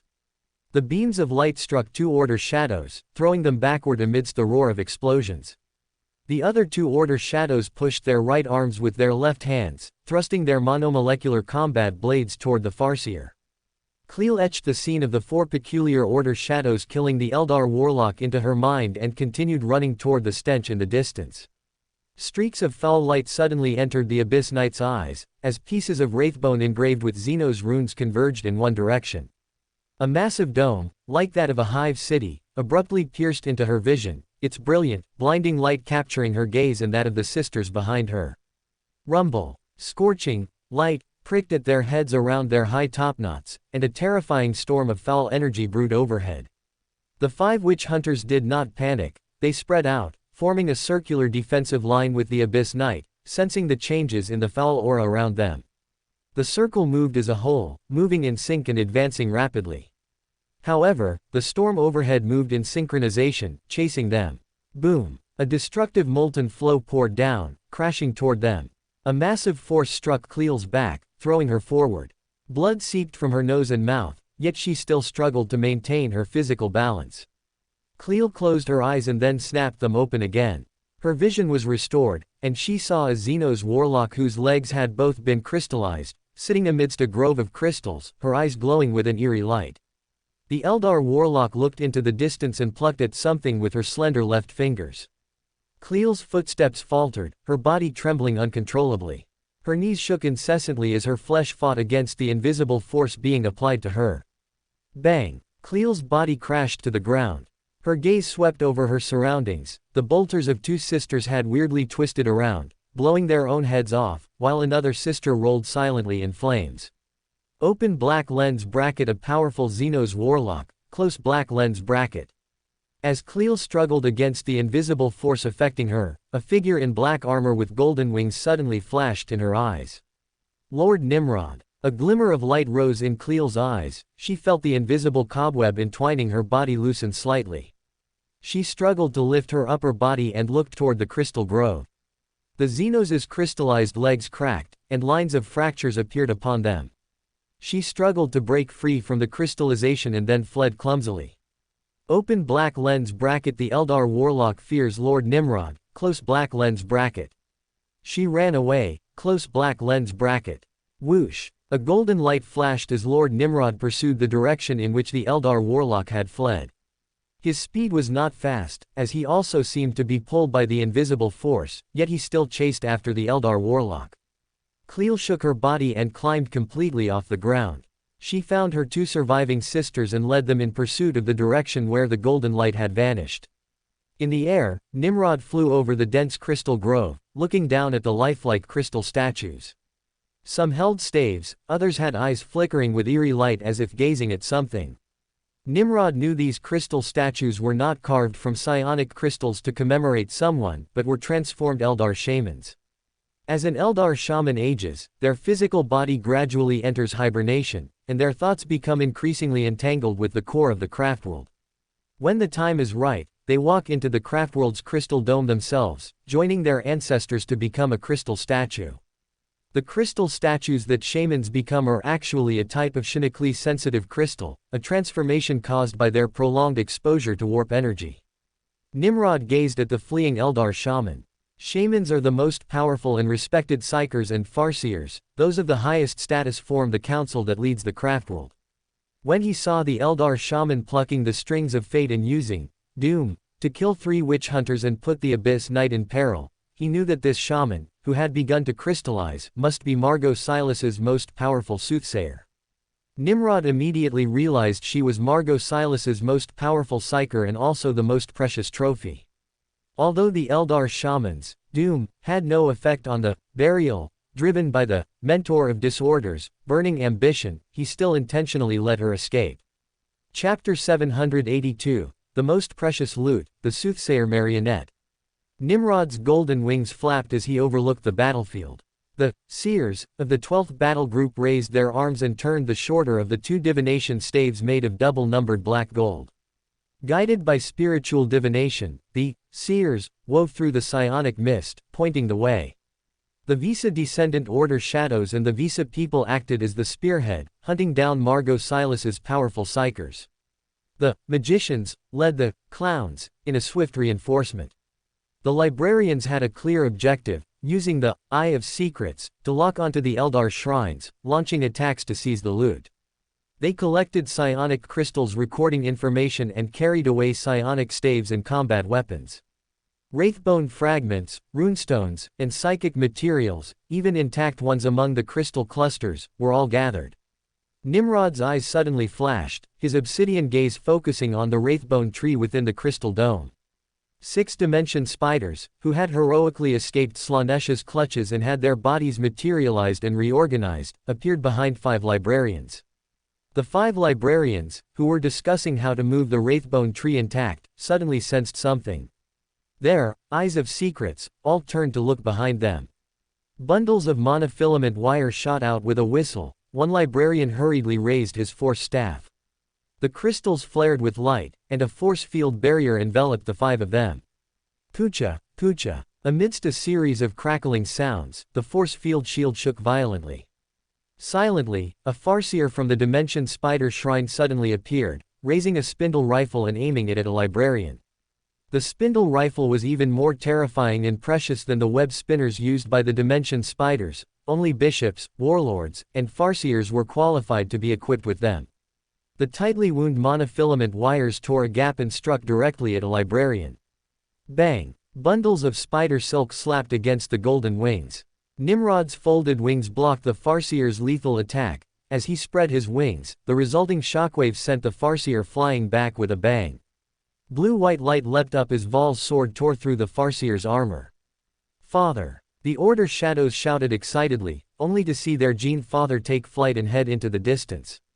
The Primarch's eyes flashed as he gazed at William Wood, the Lord of the 12th Battle Group, who was approaching quickly. Between the fingers of the marionettist were several paper figurines. With every step he took, he followed his own orders, using spirituality to ignite a paper figurine to interfere with divination and avoid being discovered by the Eldar soothsayer. After the 4 paper figurines in one hand burned out, he quickly pulled out new ones from a custom-made crystal box at his waist. The Primarch's consciousness spread out, confirming that he had left the Crystal Dome and the Sisters of Silence far behind, and that there were no Blood Angels or Sisters of Silence nearby, before spreading his wings. Bang! Nimrod's combat boots slammed onto the Wraithbone, blocking the shaman's path. The soothsayer gripped her shimmering spear tightly, her gaze cold as she stared at the shining blade in Nimrod's right hand. Val's sword. For the past century, her soul had wandered through Margot Silas's Wraithbone network, merging with the entire craftworld. The last time she had partially detached, she had sensed the threads of fate for Siriaret. She had issued the order to destroy the Mon-K colony star system. After briefly guiding the entire craftworld, her soul had once again immersed itself in the Wraithbone network. Until Black and Blood Red invaded her home. She was the first Eldar to notice the black-armored Mon-K, Nimrod, stealing the blade forged by Vol, the god of the forge, before the blade's edge had been stained with the blood of her kin. She had sent the Farseers' ghost to reclaim the artifact, but the Mon-K Nimrod was too powerful. The Mon-K Nimrod had actually destroyed the Warlock Titan. The Mon-K Nimrod had stepped over death and destruction to invade the Crystal Dome. The threads of fate she saw foretold a bleak future for the craftworld. She decided to give up her peaceful slumber and continue the responsibility of leading her kin on the craftworld. She plucked Nimrod's threads of fate. She knew this couldn't kill the powerful enemy, but it would delay the Mon-K's steps. She hadn't expected Nimrod to clear the interference and catch up so quickly. The shaman gripped her spear with both hands, and the wraithbone beneath her feet flared with blinding light. While chanting in a low voice, she suddenly raised her spear high and threw it with all her might at the black-armored Mon-K, then nimbly turned away. Her legs had already escaped their crystallized stiffness, allowing her to run with the superhuman agility of an Eldar. The shaman suddenly felt the surrounding scene become somewhat strange, as if several layers of thick glass had appeared out of thin air. She keenly noticed that her thoughts were significantly sluggish, as if her soul had sunk back into the wraithbone network, leaving her brain somewhat dazed. The shaman abruptly entered a meditative state. Although she hadn't sought this state in the last century, she had already mastered this technique during her long life to avoid getting lost while walking the path of the seer. Fate runes rose in her eyes, revealing to her the presence of the black-armored Mon-K who had just manipulated and influenced her. Bang! The explosion from the collision between the singing spear and Vol's sword rang out. Whish! The silver spear, inlaid with shimmering gems and mysterious metal engravings, came spinning back.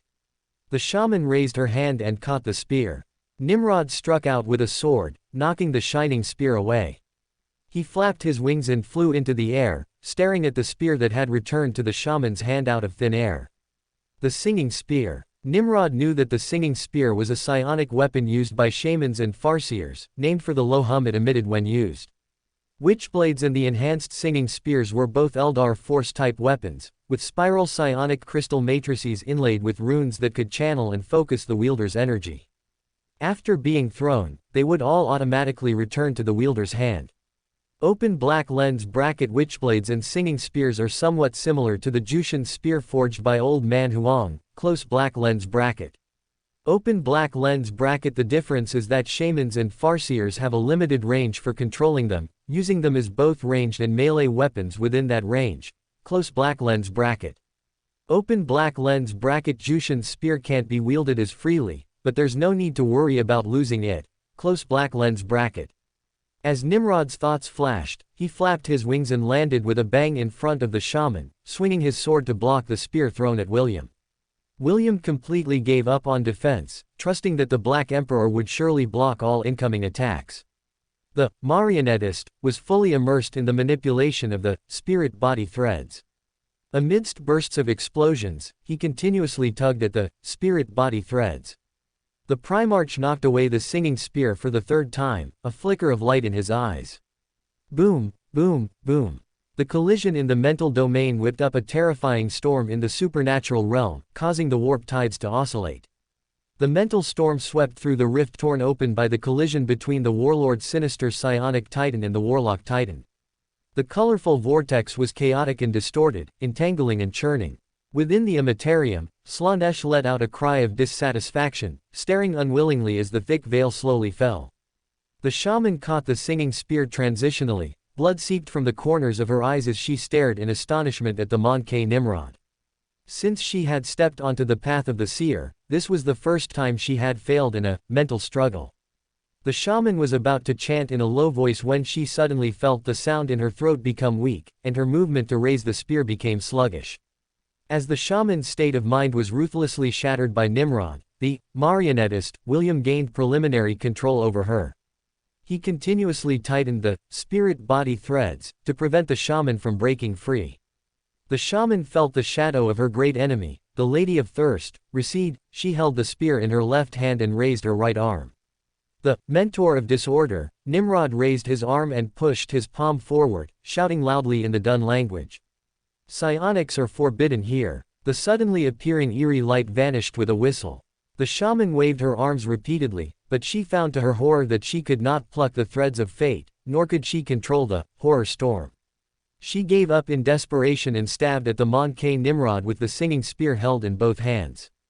The singing spear trailed blurry afterimages in the shaman's eyes. Open black lens bracket not good, close black lens bracket. Her body trembled slightly, and her thoughts became sluggish. The spear the shaman was swinging suddenly stopped. She retracted the spear and bowed elegantly. Nimrod watched as the shaman walked to the marionettist William's side and nodded with satisfaction. Open black lens bracket. William's first marionette puppet is actually a shaman, and the most powerful one from Margot Silas at that. Close black lens bracket. Open black lens bracket. He is the biggest winner in this war. Close black lens bracket. Open black lens bracket. Although the shaman has a limited control range and it's inconvenient for her to appear in the sight of the various factions of the Empire, in situations where she can appear, she is an extremely powerful soothsayer marionette. Close black lens bracket. The Empire would never trust dangerous Xenos, let alone believe that a powerful shaman had become William's puppet. This was also the reason Nimrod had avoided the Sisters of Silence. The shaman was extremely powerful. In the mental collision the Primarch had just had with her, he had only been slightly superior. Before his promotion to Mentor of Disorder, his psionic transformation, and his mental elevation, he wouldn't even have been sure of winning. Even the powerful evil spirits atoms obtained from the underworld of Sonium-8 were no match for the shaman. At the level of Sequence 5, unless the Shepherd, Ramsey could graze multiple powerful Beyonders, or Pelkashelny gathered an army from soul-devouring peak after promoting to Mentor of Disorder, no one's combat power could steadily overpower William. "My lord, thank you for your gift," William said gratefully. He knew that with his power alone, it would have been impossible to turn the shaman into a puppet. Chapter 783, the idea jointly proposed by Nimrod and Sanguinius. In the Siriaret system, Nimrod's private pilot, Nelson, piloted a black Aquila shuttle toward the flagship of the Blood Angels, the Red Tier. Inside the passenger cabin, Nimrod sat within a wide, comfortable seat. Old Man Huang had not explicitly clarified the hierarchy between him and Sanguinius for this campaign during the War Council. Considering that Sanguinius had arrived in the Siriaret system earlier, and that the Blood Angels, who had deployed their main force, had 2,000 more troops than the Order Shadows, who used 3 battle groups as their main force, Nimrod took the initiative to visit the Red Tier. "It truly is a work of art," Arsena Dunn remarked, gazing at the approaching void ship, which was solemn and magnificent. From the Primarch attendant's slanted downward perspective, he could capture the origin of the Red Tier's name. It looked like a single teardrop. The engines and docking bay wings extending from both sides, together with the hull, formed the Legion emblem of the Blood Angels. Indeed, Thierry Vieira, Lord of the 8th Battle Group, nodded in agreement. Although the Red Tier's 10-kilometer length was smaller than any of the Legion's 4 Gloriana-class battleships, it remained a formidable warship, with lances, macro cannons, and torpedo tubes densely packed at the fore of the hull.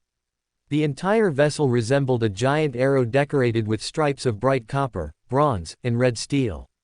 The transparent dome at the prow looked like an unblinking eye staring down the enemy. Standing opposite him, Pelkashelny, Lord of the 11th Battle Group, looked at the Red Tier with a critical eye. Its surface brought to mind a vast rust-colored desert. He had heard that a cataclysmic war had buried Baal, the home world of the Blood Angels. The combination of the great devastation and ancient legacy had given the Blood Angels a strong aesthetic sense, both a reverence for the past and a bitter awareness of a cold history. Nimrod brought only 3 people to the Red Tier. Scrolls Professor Thomas was coordinating with the Lord of the 12th Battle Group, marionettist William Wood, to control Margot Silas's soothsayer.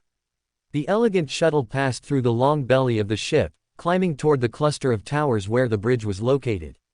The decorations on the upper hull and plating came into view, finely sculpted golden faces with curly hair, bronze patterns deep within the thruster panels, and Belite script covering the entire surface of the ship. The shuttle drifted into the cavernous hangar entrance, where several squads of the Blood Angels Honor Guard were already waiting for the Primarch's visit. The sound of depressurization hissed, and the light hanging above the exit changed from red to green. Nimrod strode down the ramp, looking at the warriors clad in pure gold armor who were waiting. The plate armor shone as brightly as the hangar, polished to a glass-like finish. The face he revealed was sharp-featured, similar to the pilasters and surrounding statues placed nearby. He bowed in greeting. "Lord Nimrod, welcome to the Red Tear. I am Askaralon of the Sanguinary Guard. The angel himself eagerly awaits your meeting." Nimrod nodded with a smile. "I too look forward to this meeting." He led the three men into a wide room. Rows of columns supported a coffered ceiling, its surface painted with the seals of the Blood Angel's home world. Below the roof were crimson walls depicting the Blood Angel's fortress monastery, Arx Angelicum. Bronze vases sat on brass tables, and in the center of the room stood a basalt sculpture of an idealized human figure struggling with a writhing great serpent. Pell felt a slight discomfort. Everything here was so symmetrical, arranged proportionally, exuding an obvious sense of harmony. Symmetry extended even from the external craftsmanship to the internal principles. The architect must have been a soul possessing both rationality and sensibility. Pell looked toward this architect, Sanguinius. He was more than just beautiful. His smooth, pale face was like the golden masks decorating the flagship's external armor. His only obvious flaw was that pair of snowy wings. By the standards of most imperial worlds, he would be considered a symmetrical mutant. Only the myths of old knights gods would view wings as a symbol of holiness, yet that was also strictly forbidden by the imperial truth. His movement toward the Black Emperor exuded the balance of a dancer. Sanguinius held a goblet in each hand.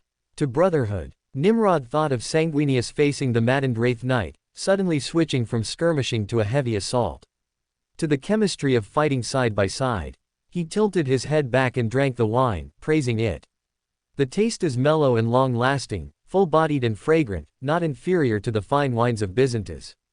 Sanguinius gestured to the side, and Nimrod followed him toward two massive mahogany chairs wrapped in ivory. Following on his other side was his first captain, Lidoran. Lidoran looked toward the Night Lord. The warband he led had arrived at the strategic key point before his own battle group, completing the strategic objective, drawing the main force of the Margot Silas craftworld. Observing Vieira up close in a non-combat state, he felt his stature was even more immense, far exceeding any Astartes he had ever seen. Thierry felt Lidoran's gaze, his obsidian eyes looking back at Lidoran. In an instant, the two scrutinized and evaluated each other. As their gazes collided, both read a pure will to fight in the other's eyes. Their gazes parted, and they each walked to stand beside their respective Primarchs. Sanguinius leaned down and sat, his wings folding like a shimmering silver feather cloak. His voice carried a hint of sadness as he remarked with a sigh. Librarians played a key role in the battle against the Xenos Mad Witches. They guided the way through the mist and stood forth against powerful Xenos Psychers. But they also paid a heavy price for it.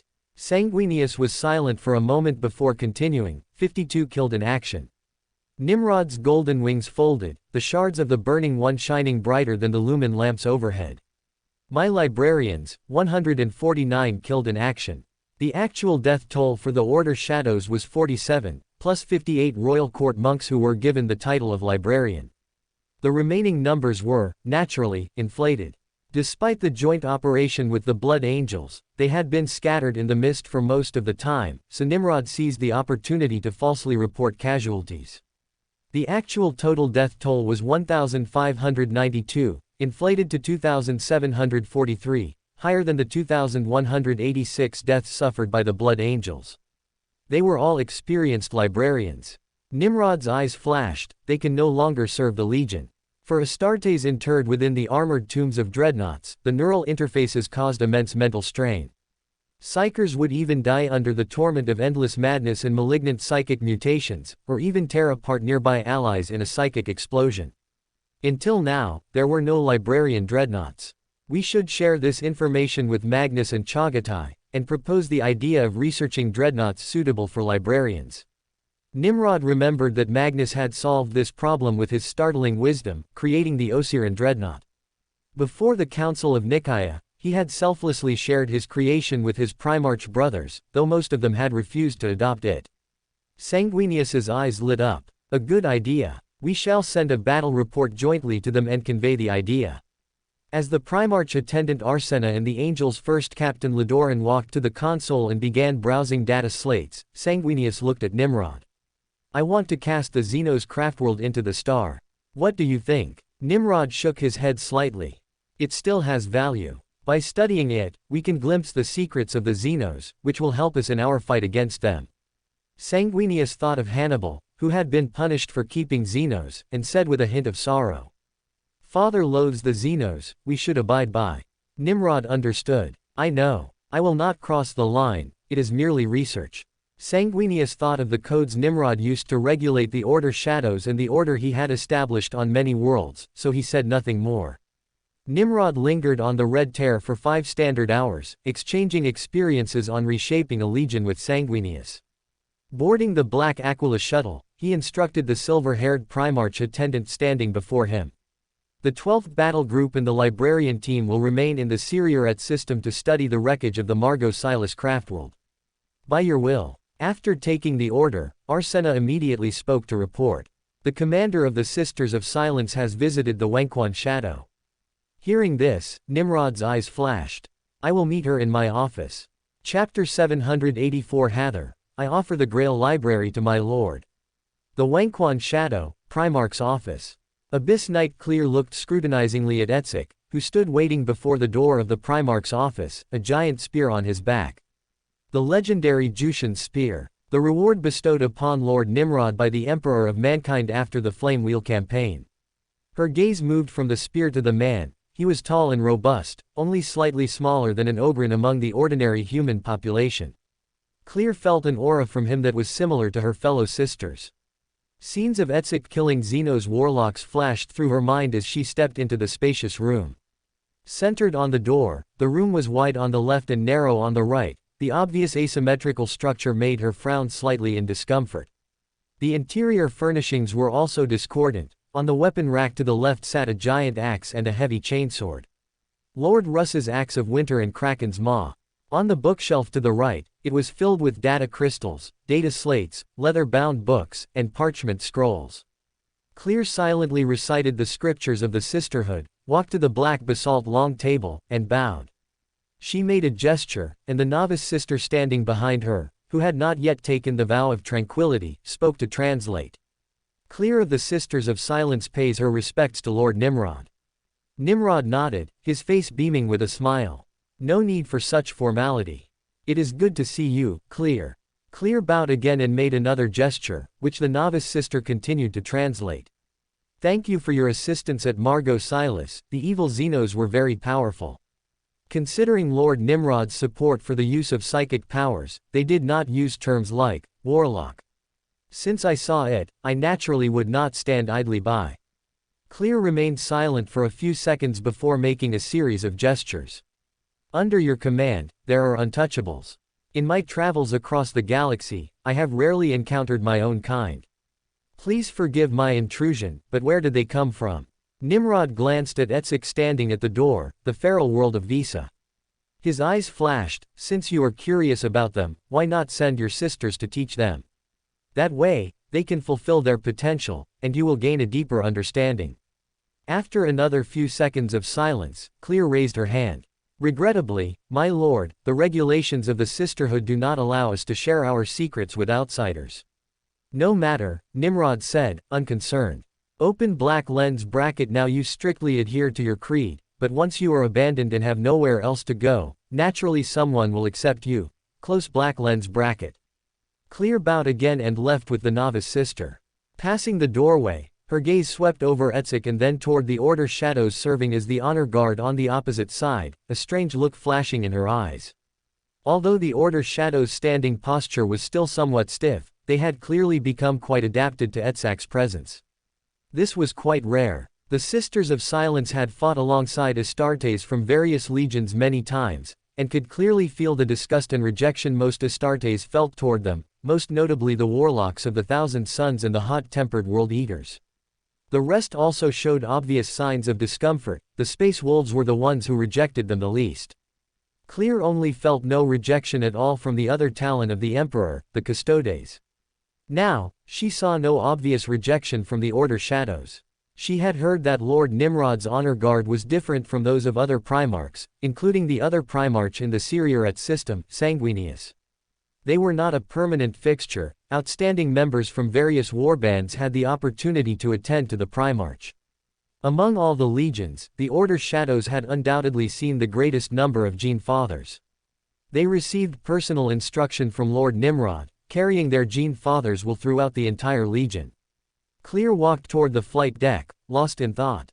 961. M30. Ultima Segmentum, the home world of the Thousand Suns Legion, Prospero. The Acropolis of Tizca, where the giant pyramids and silver spires of the various Thousand Suns cults overlooked the entire city. The Pyramid of Photep, surrounded by water, its gleaming spire appearing illusory and hazy in the heat haze reflecting off the glass surfaces. Magnificent buildings, clad in gold and silver, burned in the midday sun. Magnus stood deep within. His ever-changing single eye was currently orange as he stared at Hather Mayet. The chief librarian began his report. The librarians of the Order Shadows and the Blood Angels suffered heavy losses in the battle against the Psychers of Margot Silas in the Siriaret system. Lord Nimrod and Lord Sanguinius have proposed that a new type of dreadnought should be researched, so that librarians can continue to serve the Legion and the Emperor after death. Indeed, Magnus nodded. Despite the librarians' transcendent gift of power, they are still mortal. I have been exploring appropriate methods and have made progress. I gained inspiration from your discovery of some of the squats, psychic circuits and from the Sisters of Silence. If psychic powers can be selectively shielded, the battle brothers interred in the dreadnought will not lose control. Hather looked thoughtfully at the red giant before him. Father, your ingenuity is extraordinary. I believe that when you present this to Lord Nimrod, Lord Sanguinius, Lord Chagatai, and the other Primarchs, you will surely receive their praise. Magnus's eye rolled to white as he looked into the distance. I do not seek praise, I hope they will bring a new era for the librarians. Hather waited until Magnus's eye rolled to emerald green and his focus returned to him before continuing. Anan has already recorded all the books in the Grail Library. In 866, the War Council ordered Corax's 19th Legion, who had not yet returned, to pacify Leobia and destroy the repository of knowledge on the planet, the Grail Library. Magnus ordered his sons to rush to Leobia and sent a communication to the 19th Legion, informing them that they had intervened and pacified the rebellion. The vast treasury of knowledge from the Grail Library was transported back to Tizca, where the guardian of the Great Library, Enku Anan, received and categorized it. Precious knowledge should be stored in multiple locations, including Axandaria IV.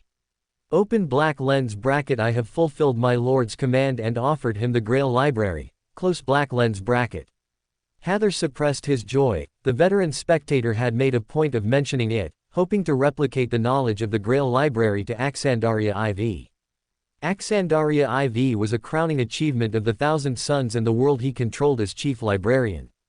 The hypnotist had already used continuous, psychological suggestion, to make Ignis follow him in loyalty to Lord Nimrod. The Order of Ruin followed his orders, taking control of a world built in imitation of Prospero. Hather gathered his thoughts and gave his final report. The Order Shadows have cleared the area around Tizca. We have established 9 acropolises and 130 settlements. Magnus's single eye turned gold. He drew his scimitar and tapped it quickly on the ground, undoing the Euclidean sigil. Hather sensed the great ocean once again as he followed behind Magnus. Magnus pulled open the glass door and leaned his elbows on the balcony railing. A cool sea breeze blew through his hair and brushed against his skin. Magnus watched the crowds passing through Oculum Square and the Street of 1,000 Lions, looking toward his own magnificent statue in the eastern mountains. The city of light will spread across Prospero.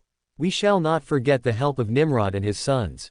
Chapter 785. The Emperor. Order Shadow's worship of Nimrod surpasses the bounds of father and son.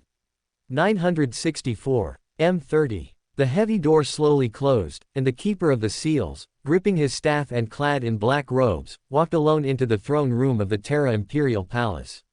Malkador's face, weathered by time, was exceptionally sorrowful today as he walked toward his serving monarch. The scale of the underground fortress was several times larger than the cold lake beside the Primarch villa complex he had passed on his way. It was filled with all manner of robot. Endless lengths of steam pipes and tangled cables covered the floors and walls. Rows of towering equipment were interspersed with countless panels and gauges. Never-ceasing pistons continued their back and forth motion at the furthest end of the cavern, causing the floor to vibrate constantly. Thousands of oil-stained servitors maintained the machines under the supervision of tech priests wearing red and black cloaks. At the geometric center of the vast cavern stood a golden structure. Its massive, towering platform rose several kilometers high, inlaid throughout with silver runic circuits. A Gordian network of cables and pipes drove every machine from top to bottom, channeling endless energy into the mysterious core. Malkador walked forward until he reached the golden throne. This machine had been excavated from lost ruins deep in the deserts of Terra. It revealed various mysteries of the Xenos webway, containing dimensional suppressors and void buffers of unimaginable complexity. His master's grand plan rested upon this strange Xenos device. It carried the future of the Empire and the human race. An invisible psychic barrier rose silently. The conversation between him and his master could only be heard by the two of them.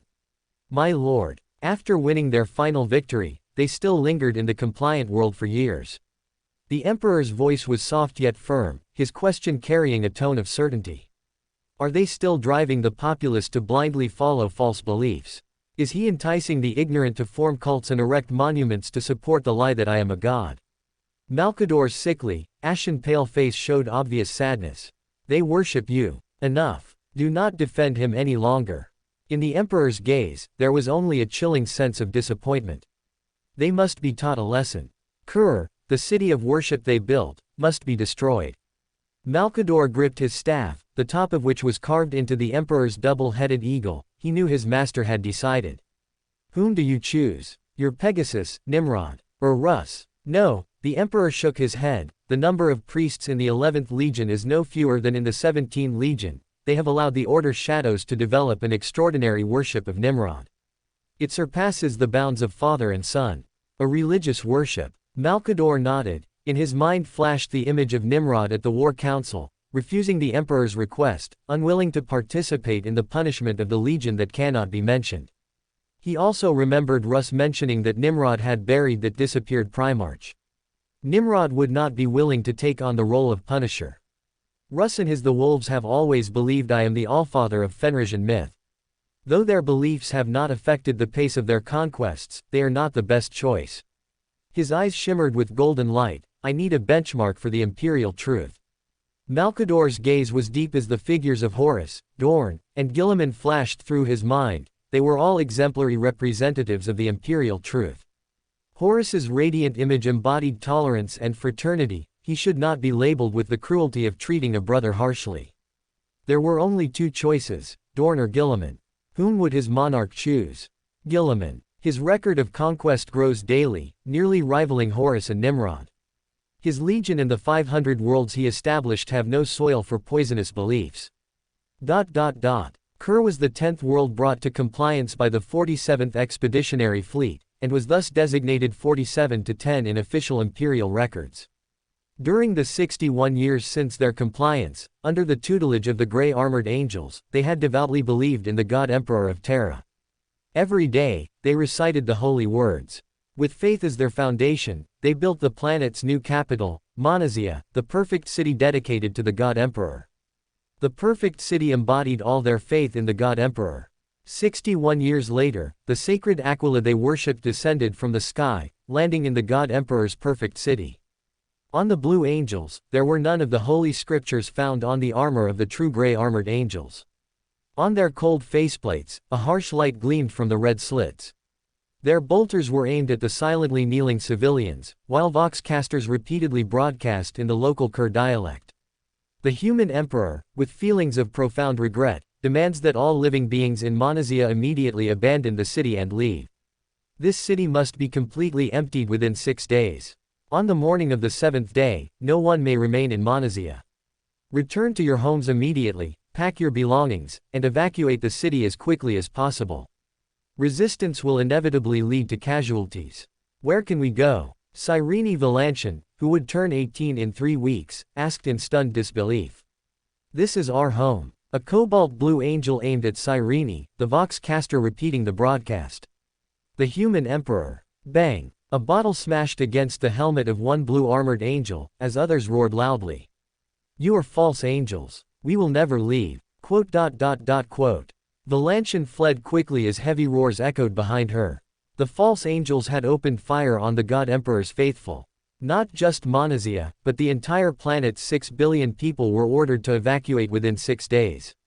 The 6th day, the planetary leader was granted the opportunity to send one emergency communication signal. He sent the first and only distress call.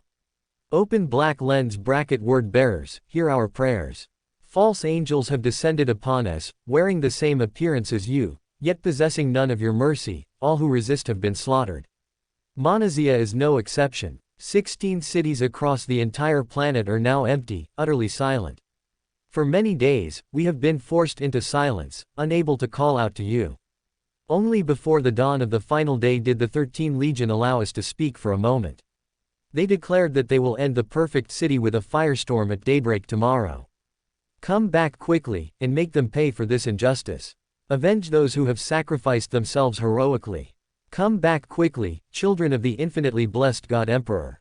Come back quickly, close black lens bracket. As the sun rose on the 7th day, Valantian knelt at the top of a mound in the Gallagher Mountains, wrapped in a traditional silk dress. She looked out toward the perfect city to the east, as the sun climbed irresistibly into the sky. Pale golden radiance spilled over the spires and domes of Monazia. By the God Emperor's holy blood. 2 lines of hot tears rolled down Valantian's cheeks. At daybreak, the sky grew even brighter. Fire descended from the heavens as brilliant lances pierced through the clouds, striking directly into the planet's capital, Monazia. The world beneath Valantian's feet shook violently as her eyes bore witness to the atrocity of the God Emperor's perfect city being turned to ruins, its myriad towers destroyed in a sea of fire. She prayed for the atrocity to be reckoned with. Chapter 786. Zadkiel, Father, you don't understand, he is indeed not a god, the Black Emperor is. The reckoning Cyrene Valantian prayed for did not descend until 2 months after the destruction of the perfect city, as grey warships returned to Kur one by one. 116 warships carried 100,000 word-bearers filled with fury. Not long ago, Zadkiel, who had just been bestowed power by the Black Emperor and became the Baron of Corruption, watched in shock as a quarter of the continent was reduced to charred ash. An authorized signal with higher authority broke into the communication network of the 17 Legion, and a low, cold voice shattered Zadkiel's shock. Warriors of the Word-Bearers, I am Gilliman of the 13 Legion, Lord of Macragge. You are ordered to proceed immediately to the planet's surface and assemble in the center of the ruins of former Monazia. Coordinates are being sent. This instruction is not to be defied. Your entire legion must assemble as ordered. Out. Among the rubble of 1,000,000 marble buildings blasted into debris, wind-blown powder clung to the surfaces of 100,000 word-bearers' armor. The accumulating dust dyed the gray armor's purity seals and prayer scrolls a grayish white. 100,000 pairs of red lenses stared straight ahead, gray iron fists clutching bolters. Sergeants led their squads, standing in an orderly fashion behind their captains, with companies assembled beneath the banners of their warband. Prepare yourselves, growled Corferin, the first company captain who was leaner than most word-bearers, from within his Terminator armor. The Primarch has arrived. A faint, pious chanting echoed through the communication channels as the word-bearers waited for this moment with both sorrow and anticipation. For most of them, it was the first time they would bathe in the light of their Primarch, and they felt favored by destiny for it. Smoke and dust weighed heavily on their hearts. The moment they anticipated should not have taken place in a dilapidated graveyard. A golden stormbird landed slowly, and the ramp at the bottom of the cockpit slid open. Aurelian, the word-bearers whispered in unison. The Primarch of the 17 Legion had many titles. In the worlds he had traversed, he was known as the Chosen One by believers of the God Emperor. Most other Astartes Legion warriors called him Urizen. In the hearts of the word-bearers, the golden-bodied Lorger was the true identity of their gene father. My sons, Lorger's smile was tinged with sadness, seeing you lifts my spirit. Blood for blood. His gray eyes, like a Colchis winter, were stained with charcoal. Blood for blood. Lorger tightly gripped the Illuminarum scepter, crafted for him by Ferris after they fought side by side on Galispar II. The ivory-colored long handle was reinforced with black steel at the grip, and the spherical hammerhead was forged from adamantium and inlaid with silver runes. Equidistant spikes protruded from the outer edge of the warhammer, each as long as an ordinary man's arm. The Gorgon armor of Medusa was one of the sources for the ironclad Terminator, while the Astartes chaplain's scepter of truth was a replica of the Illuminarum. Lorger gazed at the distant Thunderhawks. These new gunships were smaller than the Stormbird. The Ultramarines were one of the first legions to equip them in large numbers, while the Luna Wolves preferred the larger, higher-capacity Stormbird.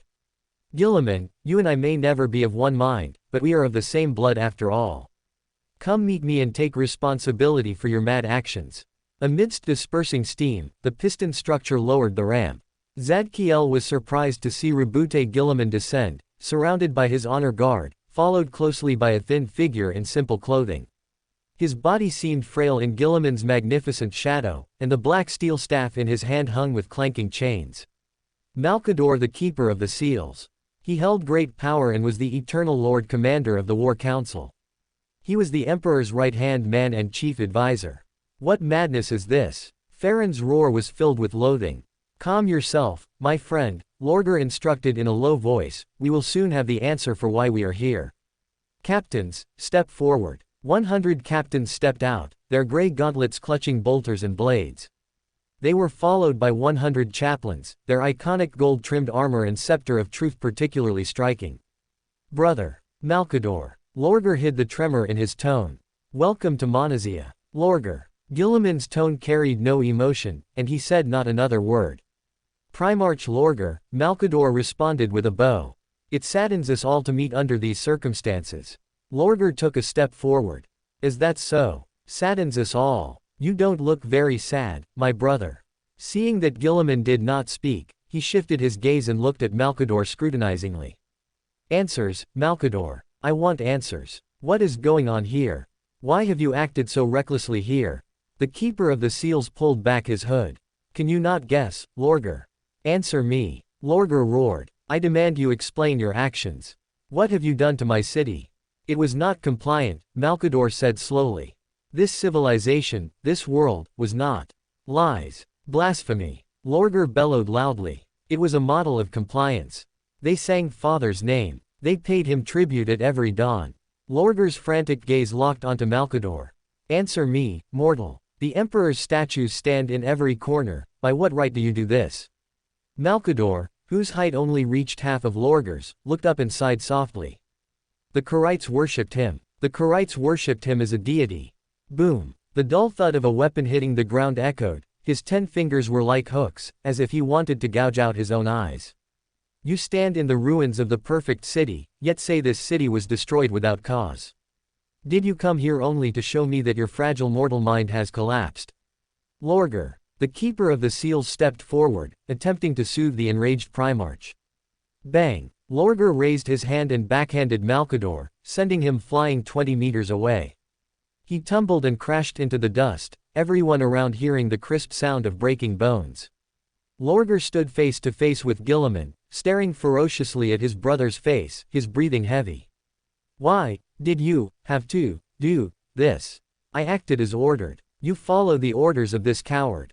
Lorger laughed out loud, pointing at Malcador. This worm. He shook his head and turned toward his sons. I will lead my legion to Terra and personally report to our father and companion. He knows, Malcador said, shakily standing up. What? Lorger pressed. What did you say? I said, he knows.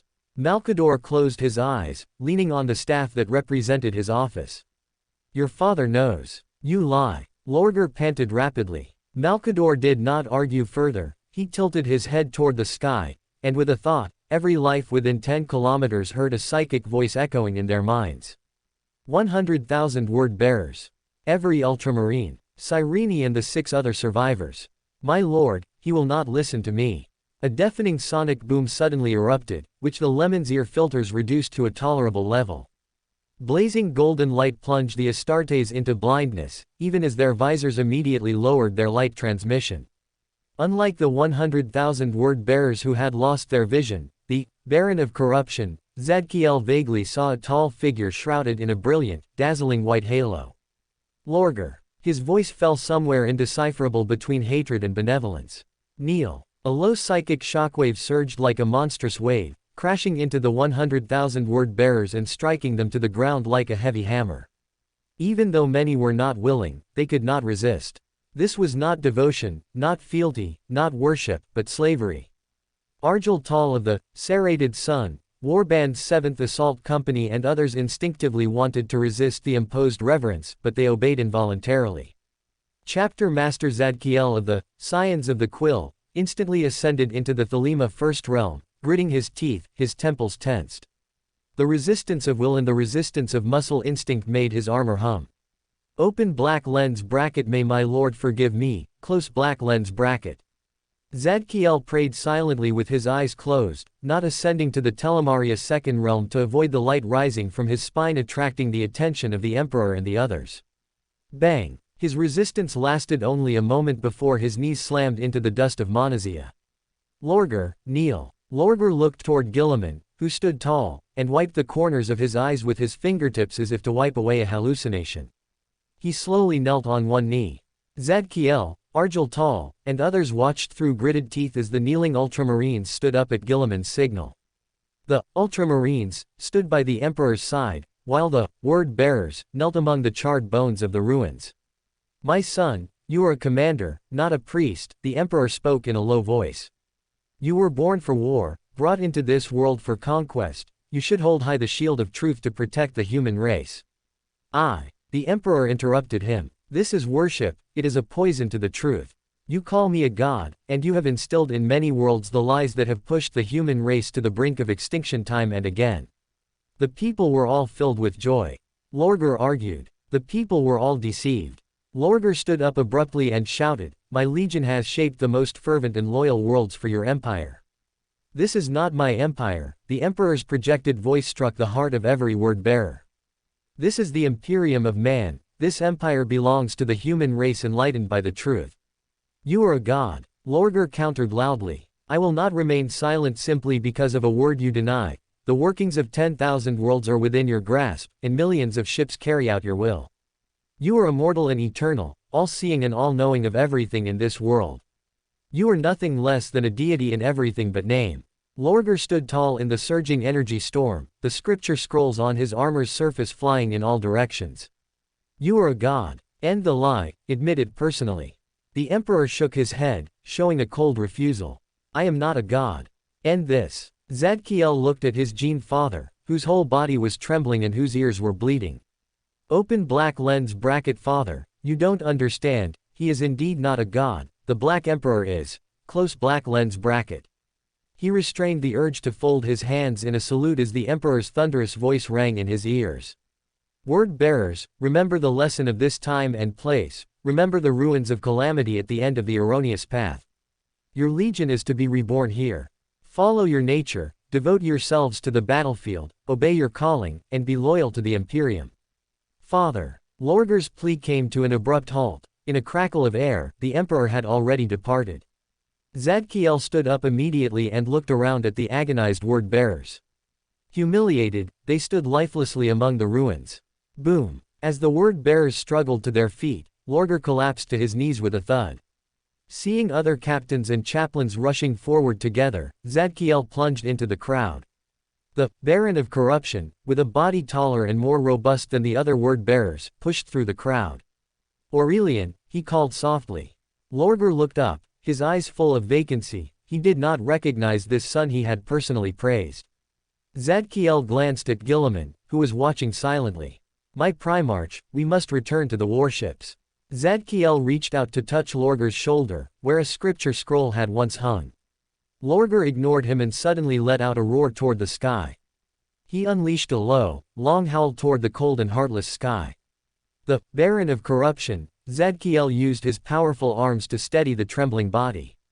Lorger's heartbroken wail finally ended, and he reached out to grab a handful of black dust to smear on his face. The molten bones of the perfect city covered his face. Lorger stood up with the support of Zadkiel and Farron, who had come to his side, and stared venomously at his brother. Guilliman, you are greatly favored by Father, do you enjoy seeing my efforts come to naught today? Guilliman remained composed, his tone flat. Our Father entrusted me to inform you of one last thing. Say it and get out. Lorger lifted the Illuminarum, the spiked hammerhead shedding a rain like dust. 5 custodian guards, and another 15 on my ship. Guilliman gestured toward the warriors in golden armor. Brother, our father orders them to travel with you. I refuse. Lorger shouted loudly. I do not need them. Guilliman's tone was calm. Our father thinks otherwise. When your legion rejoins the Great Crusade, they will act as the Emperor's eyes and ears. Lorger gripped his scepter tightly. Did our father also send hounds to keep you in check? Did they also dwell in your precious realm of Ultramar, secretly reporting your every move? You should return to your fleet, my brother, Guilliman reminded him. You have much to do. Lorger snorted, hatred twisting his features. One day you will experience how I feel. When a world of Ultramar is incinerated, will you still be able to smile? Andermung. Ix. Espandor. Chapter 787. Ascendant. Lorger, you are late. What belonged to you has been obtained by Nimrod. 966. M30. The word-bearers licked the humiliation and pain of Monazia as their fleets operated independently. The 1,301st Expeditionary Fleet arrived at a strange region of space in the northern galaxy. The vast expanse of space encompassed hundreds of star systems. Warp anomalies appeared as a hazy mist tainting the stars, coiling around a core formed of boiling energy. It was like an eye of the void. The fleet traversed the ferocious storm and arrived at a stable position.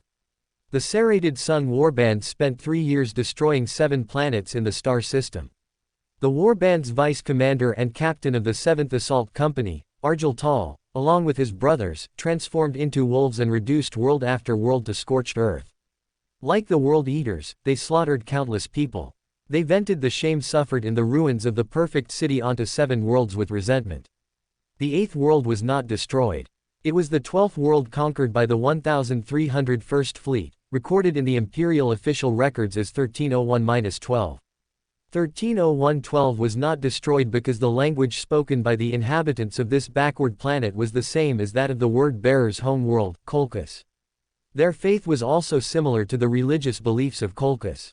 Lorger Aurelian received the report and developed a strong interest in this world, arriving in person. Upon his arrival, he immediately summoned the fleet's high command to understand the situation. Astropath leader Sosha Daviel spoke slowly. Excellency, what surrounds this region is no mere warp storm. It has raged for a long time and has already permeated real space. This area is both reality and illusion, it is both the warp and the material universe. Lorger's gray eyes gleamed with a spirit not seen for a long time. What I see is creation, this is what the galaxy looked like when it was first born. My brother Magnus showed me such visions in his villa by the cold lake at the Terra Imperial Palace. The difference is that this birth is not real, it is the ghost of the galaxy. His tone projected fanaticism. The ire vortex you see, both are correct, yet both are wrong. It is a psychic imprint, its power great enough to tear the universe apart and allow the warp to seep into the physical galaxy. The astropath took a trembling deep breath. On the world below us, something is letting out a loud scream. A strange light flickered in Lorger's eyes as he interrupted. This region is yet unexplored and unnamed. Which ships did we lose during the voyage through the storm? Argel Tal replied sadly, the De Profundis, the Canticle, and the Unity. Ensure the star charts we send back to Terra are updated, this region shall henceforth be known as the Scarus Sector. The word-bearers bowed their heads in mourning. The Unity had carried Captain Scarus and his 52nd Company. His death was a heavy blow to the serrated Sun Warband, as the warp tides had mercilessly swallowed a third of the warband. Lorger carefully took a scroll from a wooden tube on his belt and gently unrolled it. A spiral pattern was drawn in charcoal on the papyrus scroll.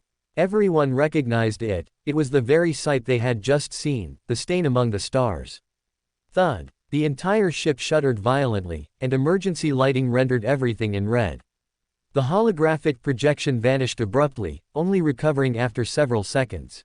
This was drawn from memory. Lorger gazed at everyone, but all my word-bearers should recognize it. The heavens, the warband's high command shouted in unison. The gate of the heavens from the ancient scrolls of Colchis. We were summoned, Lorger's voice was low and clear. Something is waiting for us on the planet below. It is calling my name through the psychic storm. Lorger led Chapter Master Diamos of the serrated Sun Warband, 7th Company Commander Argel Tal, Captain Sar Cyrene of the 39th Company, and the chaplains as they made planetfall.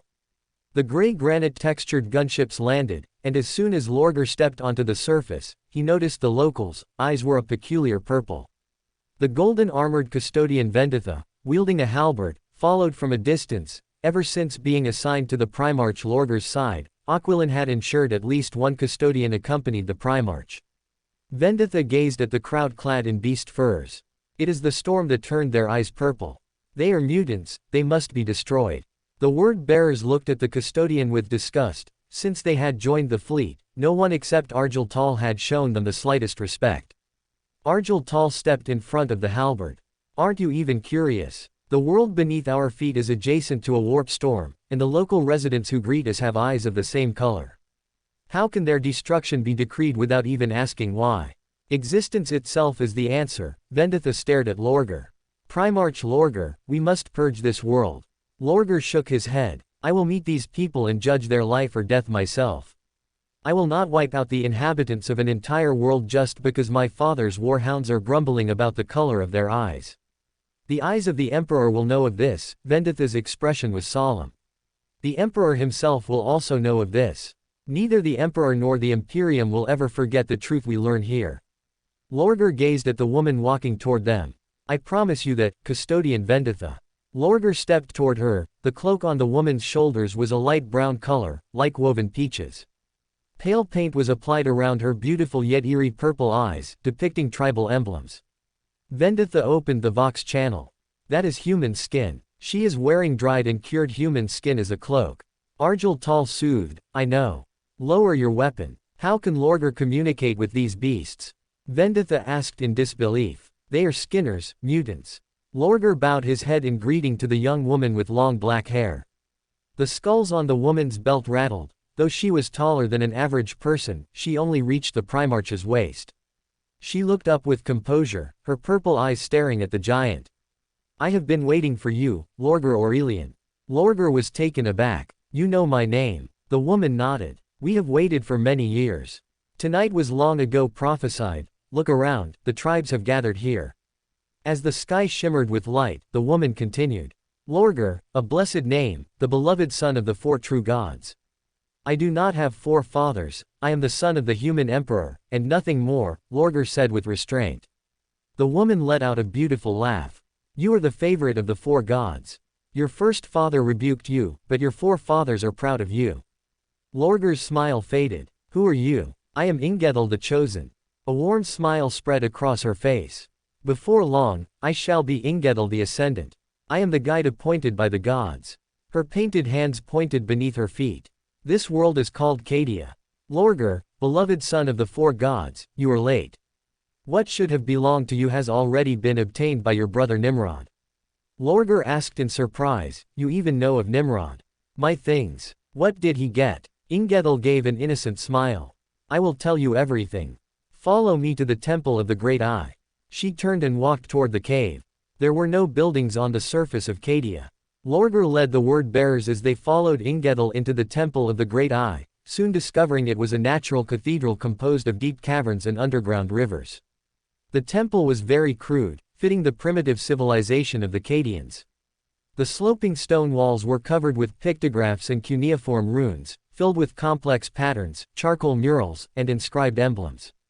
Custodian Venditha stared at the stylized graffiti and soon felt a stinging pain in his eyes. He uneasily gripped the halberd in his hand. Lorger's fingertips brushed over the charcoal drawings, and he suddenly stopped. He stared at two crudely drawn pictures. In one, a robed figure stood with an armored cyclops. The other mural was somewhat clearer. Between two tall figures, there was a claw and an eye. Chapter 788, Kairos, Lorger, choose between Nimrod or Guilliman. 967. M30. Lorger reached the end of his pilgrimage, the dead world of Shanriatha. He looked out, and the horizon was filled with tormented mists. Thunderstorms roared in unison, forming a tide of kaleidoscopic colors. The warp blanketed the entire world's weather system, its currents battering 10,000 star systems. Lorger. A gender-neutral voice sounded behind him, where no one stood. Ingethel, I have sailed into the mouth of madness. Now, tell me everything. Ingethel the Ascendant slithered out, her lower half transformed into a ribbed tail, part serpent, part worm. Four arms extended from her shoulders, like a deity from the Hindu myths of ancient Terra. Lorger. Her delicate female features transformed into a lion's maw that could not close, revealing gums that birthed deformities. Lorger took a deep breath of the clean air provided by his armor's recyclers. The scent of ritual purification oils carried a metallic tang of copper in his nose. The air of this world is unbreathable, yet you are unaffected. You are unique among the offspring of the Cursed One. You were once the Lost One. Your control over yourself stems from understanding. When you grasp your mission, you shall receive the blessings of the gods. Lorger shook his head. I was born of the strongest of humanity. I am a Primarch, but I am still human. He gazed at the dust-covered world, and the ruins of Monazia involuntarily came to mind. What is this world called? The Aeldari once called it Iklasa. After the birth of She Who Thirsts, Slaanesh, it became known as Shanriatha. Lorger gave a soft laugh. Not long after setting sail from Kolkis, he had encountered an Aeldari fleet. During his meeting with their soothsayer, he had mastered the Aeldari tongue. Never forget. The Imperium has encountered the Aeldari many times. My brother Magnus was always lenient toward them. My other brother, Nimrod, slaughters them without mercy. He recently destroyed a craftworld, Margot Silas. Magnus and Nimrod, the gods know them. Both of the Ascendant's eyes blinked simultaneously. One of her eyes was swollen and bloodshot, bulging from its socket, unblinking. The other was sunken, buried deep within her skull. Like you, their names often weave through the web of fate. The Ascendant's body slithered westward. The ruins of this world are also the grave of a craftworld, where the soul shattered fled during the birth of Slaanesh. Lorger gazed at the red, bone-like ruins. The protrusions on the earth looked like the ribcage of some dead monster. How many died here? This is the craftworld Zuratha. The Ascendant's four limbs rose. At the moment of Slaanesh's birth, 200,000 souls shattered. 200,000, Lorger whispered in repetition. How many were there in the entire Aeldari race? Trillions, beyond counting. The Ascendant's shoulders puffed up in the wind. Slaanesh was born within the mind of every Aeldari, tearing their flesh and sundering their souls. Lorger gripped Illuminarum tighter. Suddenly sensing something, he strode toward the ruins. The Ascendant vanished without a sound. Lorger took a breath, releasing the psychic talent he had been suppressing. He followed the angry presence he sensed across the red sandy earth. Lorger stopped abruptly and looked down. It was as majestic as the statue of the god emperor, well, his father, that stood in Monazia. But it had clearly suffered a supernatural decay, leaving only a husk crawling on the ground. A molten heart pulsed within the black stone skeleton. Its skin had turned to gray charcoal, and smoke drifted from ancient cracks. I am Lorger. The god looked up, revealing black teeth and gray gums. It tried to speak, but only grains of sand flowed from its mouth. The Ascendant spread her black wings and suddenly appeared. Lorger. That is an avatar of Kala Mensha Kane. Lorger shrugged. I have never heard that name. The god of combat of the soul shattered, the Ascendant sneered. Look behind you. Lorger turned and saw shadows drifting through the wind and sand. Mon K, a whisper in the wind. Shael, Shael, Shael. Lorger knew the meaning of this Aeldari word. Hell, a place of pure evil. Lorger, this is a lesson, the Ascendant's voice of caution rang out. Even gods can be as ignorant and as foolish as mortals. Their stubbornness put the truth at risk. Now it has passed, and this world is no longer tainted by false heathens. Do you understand? Seeing Lorger lost in thought, the Ascendant added, even gods can die. Remember these words before the end arrives. Show me the end. Scene after scene flashed before Lorger's eyes. The gate of the end in the mouths of devils, before the eternity gate of the Imperium, a flaming creature with wings formed of smoke tore through imperial fists clad in yellow armor. Humanoid beings in unfamiliar red armor, their gauntlets swollen into claws tipped with black barbs. Prayer scrolls were pasted to their armor, and twisted faces were revealed on their pauldrons. Word bearers. What had his legion become? What you see is a scene 47 years from now, the Ascendant's voice suddenly rang out. The galaxy will burn. This war will be started by you, but not led by you. This war will bring the truth to humanity. You came seeking a god, and now you have found one. This is the destiny the gods have set for you. The Ascendant suddenly leapt in front of Lorger. Humanity must accept the truth of the divine presence, or they will suffer the same fate as the Aeldari. Lorger shook his head. Humanity will not accept such terrifying things. Will they not? These things are terrifying only because people view them through mortal eyes. The Ascendant's body soared, dancing gracefully. Without faith in the true gods, humanity will fall into faithlessness. They lack the strength to survive in a cruel galaxy. Your race will gradually dwindle, and the gods will crush all who turn away from the true faith. Even if I believe all this. Lorger felt a bone-chilling cold. I possess only 100,000 warriors. I cannot bring the light to all humanity. The Ascendant gave a light laugh. As you liberate world after world, you will attract more people. After you set sail from here, you will no longer waste years building perfect worlds for the Cursed One.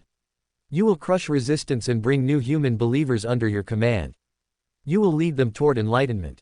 Many will be bred as legion warriors, some will become slaves in the depths of your warships, and others will become your congregation. Lorger gritted his teeth. Why me? The Ascendant's 2 eyes stared at Lorger. The warriors of other legions are willing to die for their Primarch, but only the word-bearers will die for the truth, and sacrifice themselves for humanity. Lorger returned to Shanriatha once more. After defeating the Guardian of the Skull Throne, the King of Bloodthirsters, Ingrath the Unbound, and passing the trial, he lay heavily wounded in the red sand. A sudden crow's cry rang out as a winged monster flew above him. An ugly, bizarre bird. One head, like that of a vulture, said, Lorger. I bring the chance to know one final truth. He hunched his body, his wings emitting a foul stench. Aurelian, I bring the final lie you will ever hear. I am Kyrus, both heads spoke in unison. The mortal realm shall know me by another name, Fateweaver. I am the herald of Tzeentch. I am bound, I must speak one truth and one lie simultaneously.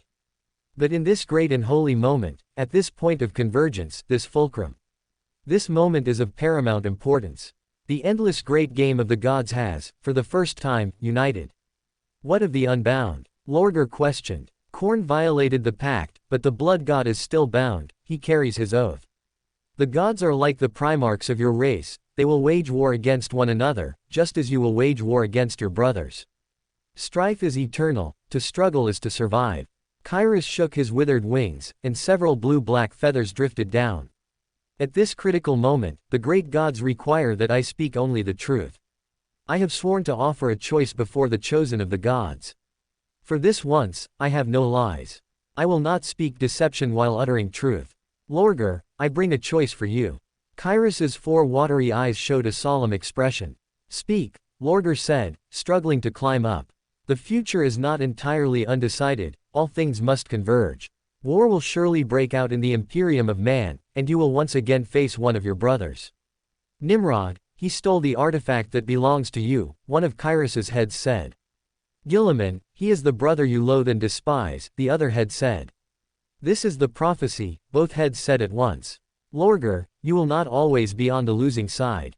You will find strength in faith, you will find fire and passion, becoming the soul you were born to be. Victory shall be yours. 4 eyes sparkled. Lorger, choose, Nimrod or Guilliman. I do not do this for myself, Lorger spoke. I seek enlightenment for humanity, not glory for myself. One of Kyrus's heads bowed, showing a bizarre respect. Where your race needs you most is in Ultramar.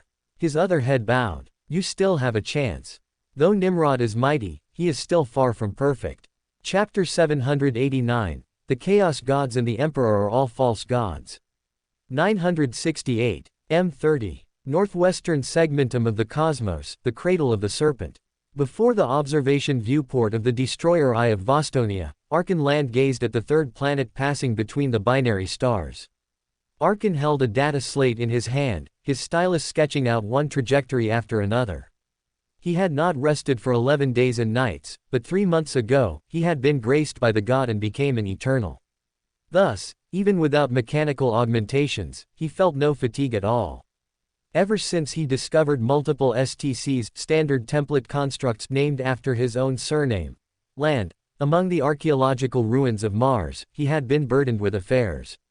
It had taken Arkan decades to escape the gaze of various factions and reach the territory of Lord Nimrod, the Carium Gate. Upon arriving at the Cradle of the Serpent, he was immediately granted the status of an Eternal by Lord Nimrod, the incarnation of the Omniscia. Following the mandate of the Omniscia, Arkan then conducted observations within the star system. His mission was to discover an astronomical phenomenon. He looked up at the video screen, where void scenes captured by the Auspex and ground images captured by the Augur matrix flashed by rapidly. This data originated not only from the destroyer beneath his feet but also from 16 other warships, including the Wenquan Shadow. Arkan's eyes suddenly lit up, and his stylus began to write at high speed. Open black lens bracket, the third planet passes between Celestial Serpent Alpha and Celestial Serpent Beta.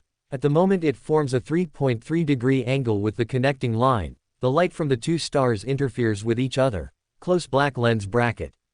Open black lens bracket. On the surface, at coordinates NB5692704, the area illuminated by both stars simultaneously loses light and falls into darkness for 8.7 seconds. Close black lens bracket. Open black lens bracket. At coordinates HN2943764, light is lost, falling into darkness for 7.1 seconds. Close black lens bracket. After Arkan finished his rapid recording, he walked quickly to his quarters and knelt on the black onyx to begin his prayers. The Black Emperor of the Order Shadows. The mysterious sovereign of the realm of disorder. As Arkan prayed for the second time, a black mist rose out of thin air, enveloping his body. My lord. After bowing respectfully, Arkan gave a quick report. In accordance with your command, I have observed the cradle of the serpent and discovered a brand new astronomical phenomenon. Nimrod sat high upon his throne, listening to Arkan's report. Simultaneously, with a thought, he ordered the space monkeys in the first layer of space to use the telescopes obtained from the Astronomical Observatory on Terra to concoct the sequence 5 feet astronomer potion. The advancement ritual for astronomer was the same as in his memory, to discover and name a celestial body or an astronomical phenomenon. The Forge Lord of the Order Shadows, Rozicki Czech, and the Master of Ordnance, Gabriel. The Archmagos among the Oil Men, Ryan Ramirez, the Sage Wojciech Belik, who served as the Legion's chief supply officer, and the Tech Priest Malavalis, who served as the Master of Armor. And Anacharis Scoria, who had recently succeeded in advancing to Archmagos in the Forge World Shana. They had all completed their advancement rituals to become astronomers, by either discovering celestial bodies or astronomical phenomena. The celestial bodies in the cradle of the serpent had all been discovered, but there was still room for investigation of the star system. Unsurprisingly, Arkan had researched an astronomical phenomenon. I call this astronomical phenomenon, where binary starlight intersects yet falls into darkness, binary star shadow swallowing. Just as he finished speaking, a bottle of potion reflecting a dreamlike cosmos appeared before him. Drink it. Following the omniscious command, Arkan picked up the potion and drank it down. As the potion slid down his esophagus, his eyes were reflected with countless mysterious patterns, and starlight flickered in his mind. Arkan's consciousness was immersed among the brilliant stars, rotating along with their orbits. After an unknown amount of time, a voice of majesty boomed. Outline the binary star shadow swallowing you discovered. Arkan instinctively followed the omniscious oracle, his consciousness focused, continuously driving the celestial bodies to arrange themselves according to the conditions of the cradle of the serpent. As he outlined the astronomical phenomenon of binary star shadow swallowing, he gradually regained his scattered thoughts. The newly promoted astronomer knelt down. Thank you for your gift. I will surely make good use of the power you have bestowed. Nimrod nodded slightly. Familiarize yourself with your power. Black mist churned, swallowing Arkan and sending him back to the real world. Then, Nimrod took a step forward and arrived in the third layer of space. Nimrod reached out and picked up the triangular pyramid. As expected, Tzeentch is causing trouble. The cooldown time has increased again, from 9 years to 10. After his lament, his mind raced as he thought even more carefully. Calculating based on 1 divination every 10 years, including this one, he had 4 divination opportunities remaining. Nimrod's existing plan had already designated the targets for 3 of those divinations. In his memory, the Jinguan Federation conquered by the Wolves. The Arc Fringe Cluster conquered by the Thousand Suns, Space Wolves, and Word Bearers, together. In the origin space where the only potion material he had yet to obtain, the Raffin Originator, was located. Nimrod rolled the dice of prophecy. 8 years ago, we just fought the Eldar Craftworld, and more importantly, Arkan was there too. This time, I will divine the Jinguan Federation. He remembered that the Third Great Company of the Space Wolves had responded to the request of the 40th Expeditionary Fleet commander and annihilated the Jinguan Federation. The Wolves' strength before the Great Birthday celebration was approximately 95,000 to 100,000 men. Counting their losses in battles like the Jinguan Federation, the Arc-Fringe Cluster, and the Gate 42 Feet campaign, the participating strength of the Third Great Company would not exceed 10,000 men. Having made his decision, he reined in his thoughts, and information about the Jinguan Federation flashed through his mind. Open black lens bracket, 15,000 years ago, Terran colonists crossed the galaxy, reached the edge of the Milky Way, and established the Jinguan Federation, close black lens bracket. Open black lens bracket, the homeworld of the Jinguan Federation is a dazzling orange-yellow planet, with all important locations covered in hard ice, close black lens bracket. Open black lens bracket, the technological level of the Jinguan Federation is extremely advanced, but its technical standards are vastly different from those of Terra and Mars, close black lens bracket. The Jinguan Federation was different from Orius and Terra. It was established before the rise of the Martian cult, and its technology did not rely on standard template constructs. After the known information about the Jinguan Federation flashed through Nimrod's mind, he chanted silently in his heart. Open black lens bracket, the star chart from Carium Gate to the home world of the Jinguan Federation, close black lens bracket. After chanting it 11 times, he reached out and tossed the dice of prophecy. The triangular pyramid tumbled in the air several times.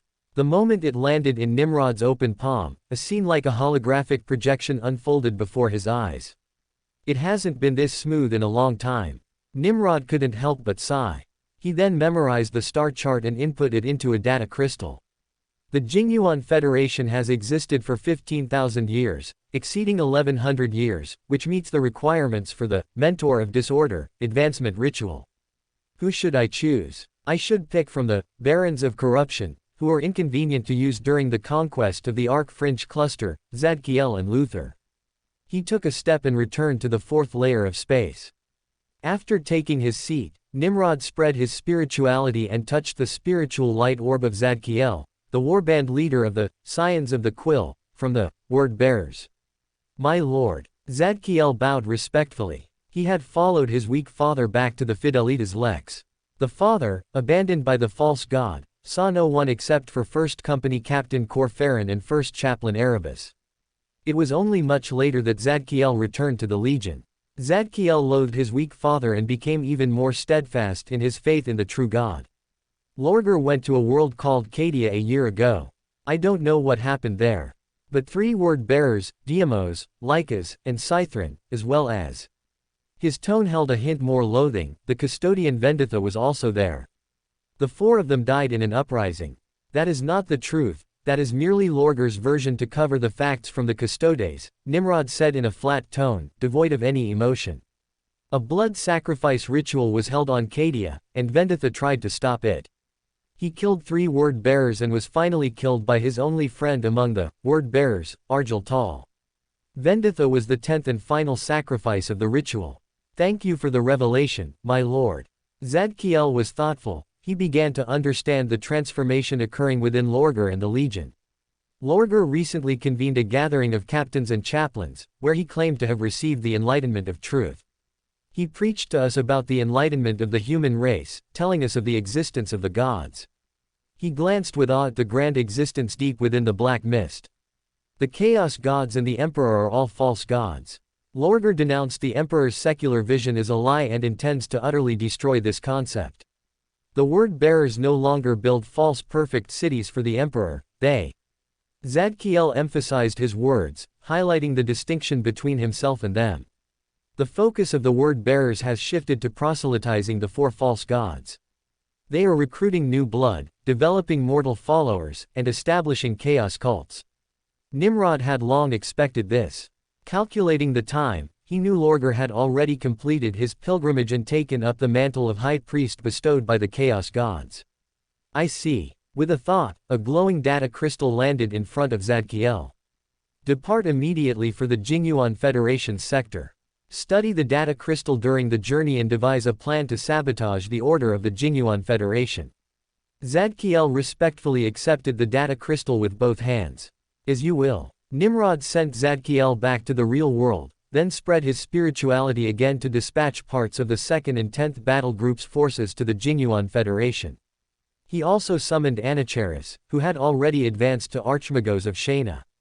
Nimrod remembered that when the Jinguan Federation encountered the Imperium of Man, they captured Imperial humans and discovered 15,000 differences. However, in reality, it was the humans of the Jinguan Federation who were aberrant. From birth, they received implants that connected them to the entire social network. As they aged, their organic bodies were gradually replaced until only the brain, spinal cord, and skull remained. It was precisely for this reason that Nimrod did not consider adopting peaceful means to bring the Jinguan Federation into the fold. Chapter 790, Attacks Unrecognizable by the Jinguan Federation's Social Network. Olympic Jinguan Federation Space. The 10th Battle Group's fleet jumped out from the Mandeville Point. On the bridge of the Warband's flagship, the Relic-class battleship Sting rose. Sasebo Tezuka, who had just received power from his father and become a spirit medium, stood behind Lord Ramsay, encased in ironclad Terminator armor. He looked at the Lord, who had a face identical to his father's, and straightened his body with pride. Sasebo Tezuka knew that Lord Ramsay had a special name within the Legion. Similar to how Aximand, a member of the Luna Wolves' Four Kings Council, was called Little Horus, Lord Ramsay was privately called Little Nimrod by many non-royal court members. Sasebo Tezuka and other royal court members completely disagreed with this name. They had served their father and been bestowed with miraculous powers. Although Lord Ramsay looked exactly like the Gene Father, he lacked his father's transcendent charisma, majestic aura, and miraculous power. Sasebo Tezuka never saw Lord Ramsay as Little Nimrod, but he also believed he was entirely different from other lords. Lord Ramsay was his father's shadow. His father's shadow. Just as he often grew out of the shadows. The lumen lamps overhead suddenly flickered, and Sasebo Tezuka's body swayed, though his feet were firmly pinned to the deck by magnetic boots. His gaze never left Lord Ramsay, the swaying shadow cast upon his helmet. Sasebo Tezuka saw Lord Ramsay raise a hand, identical to his father's lustrous palm, and trace a trajectory on the holographic image. Our mission is the Jinguan Federation's dry dock. Occupy it, and the enemy's fleet will lose its foundation, the void will belong to us. Sasebo Tezuka's gaze followed the trajectory as the fleet trudged through a silent mire composed of laser fire marked by red runes and torpedo trails. The sudden, dazzling flashes from the Relic-class battleships cut through the enemy ships attempting to intercept them. Swish! A crimson sphere suddenly emerged. The Jinguan Federation's spherical dock was enormous, equivalent in size to a small moon. Sasebo Tezuka glanced at the auger matrix scan results. Its diameter was 2 kilometers. The cavity echoes indicated that, unlike the Orc asteroid fortresses encountered in the colonized New District, it was not a pilotable ship. Green light flickered as images flashed by rapidly. Honeycomb-like alloy scaffolding densely covered the thick, sealed armored shell, and the entrance to the engineering facilities was faintly visible. Ramsay watched the dry dock for a few seconds, then raised his hand to tap lightly at the pole of the spherical structure.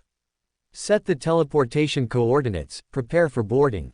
Sasebo Tezuka, along with 10 other guard members, followed Lord Ramsay onto the obsidian floor. Activate teleportation. As the Techmarine gave the reminder, 18 adamantine pillars in the hexagonal area glowed with light. As the electric current rose, a chill struck the Order shadows. The spirit medium, Sasebo Tezuka was completely immune to the freezing chill, finding himself standing atop the scaffolding network without even realizing it. Sasebo Tezuka used both hands and feet, climbing rapidly by making use of various handholds. A veteran, gravedigger, wearing ironclad Terminator armor moved even more freely than when he wore Mark II Crusade pattern power armor before becoming a royal court monk. He leapt from a beam, landed on the scaffolding, and jumped down without stopping. The veteran, gravedigger, descended rapidly through the crisscrossing scaffolding and beams, bypassing all obstacles like a cascading waterfall of mercury. As he jumped, he could no longer see Lord Ramsay or the other honor guard members. Their massive bodies were completely hidden within the shadows. The spirit medium clicked his teeth, activating Ling vision. 3 figures entered his vision, the others were completely submerged in the shadows.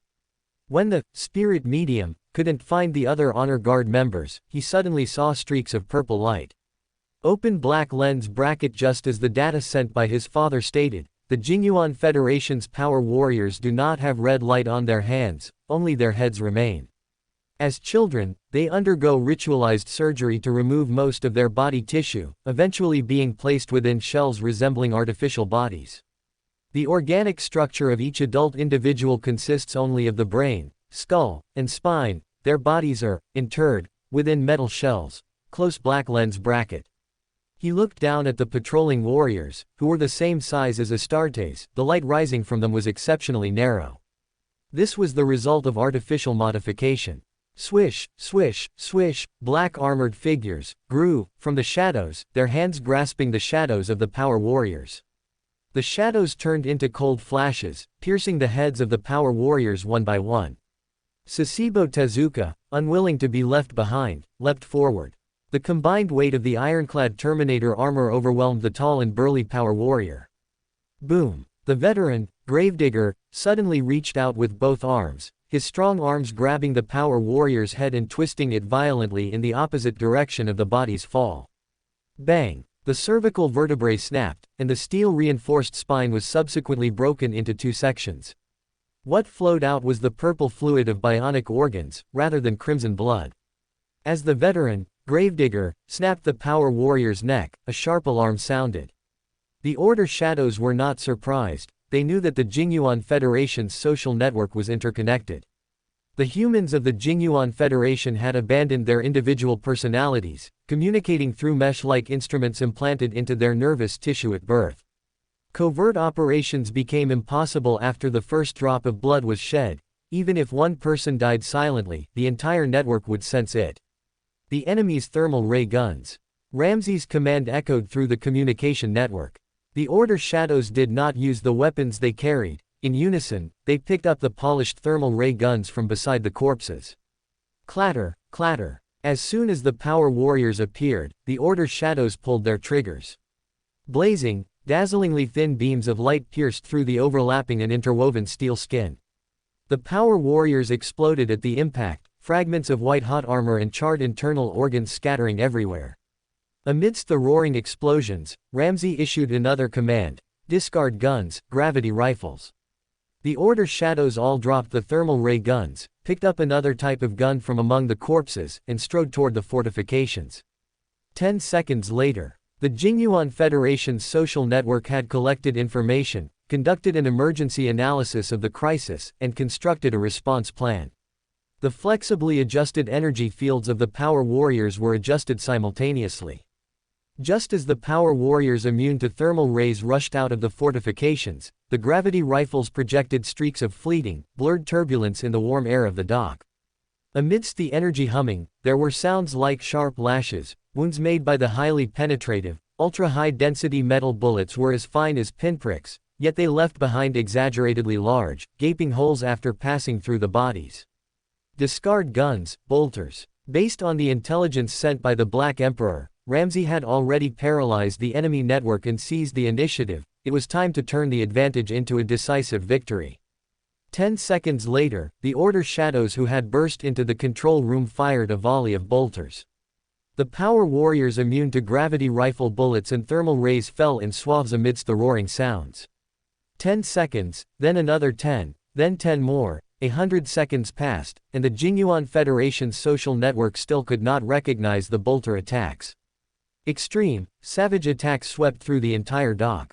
For more thrilling fanfiction stories like this, check out my channel Fanfic Audiobook.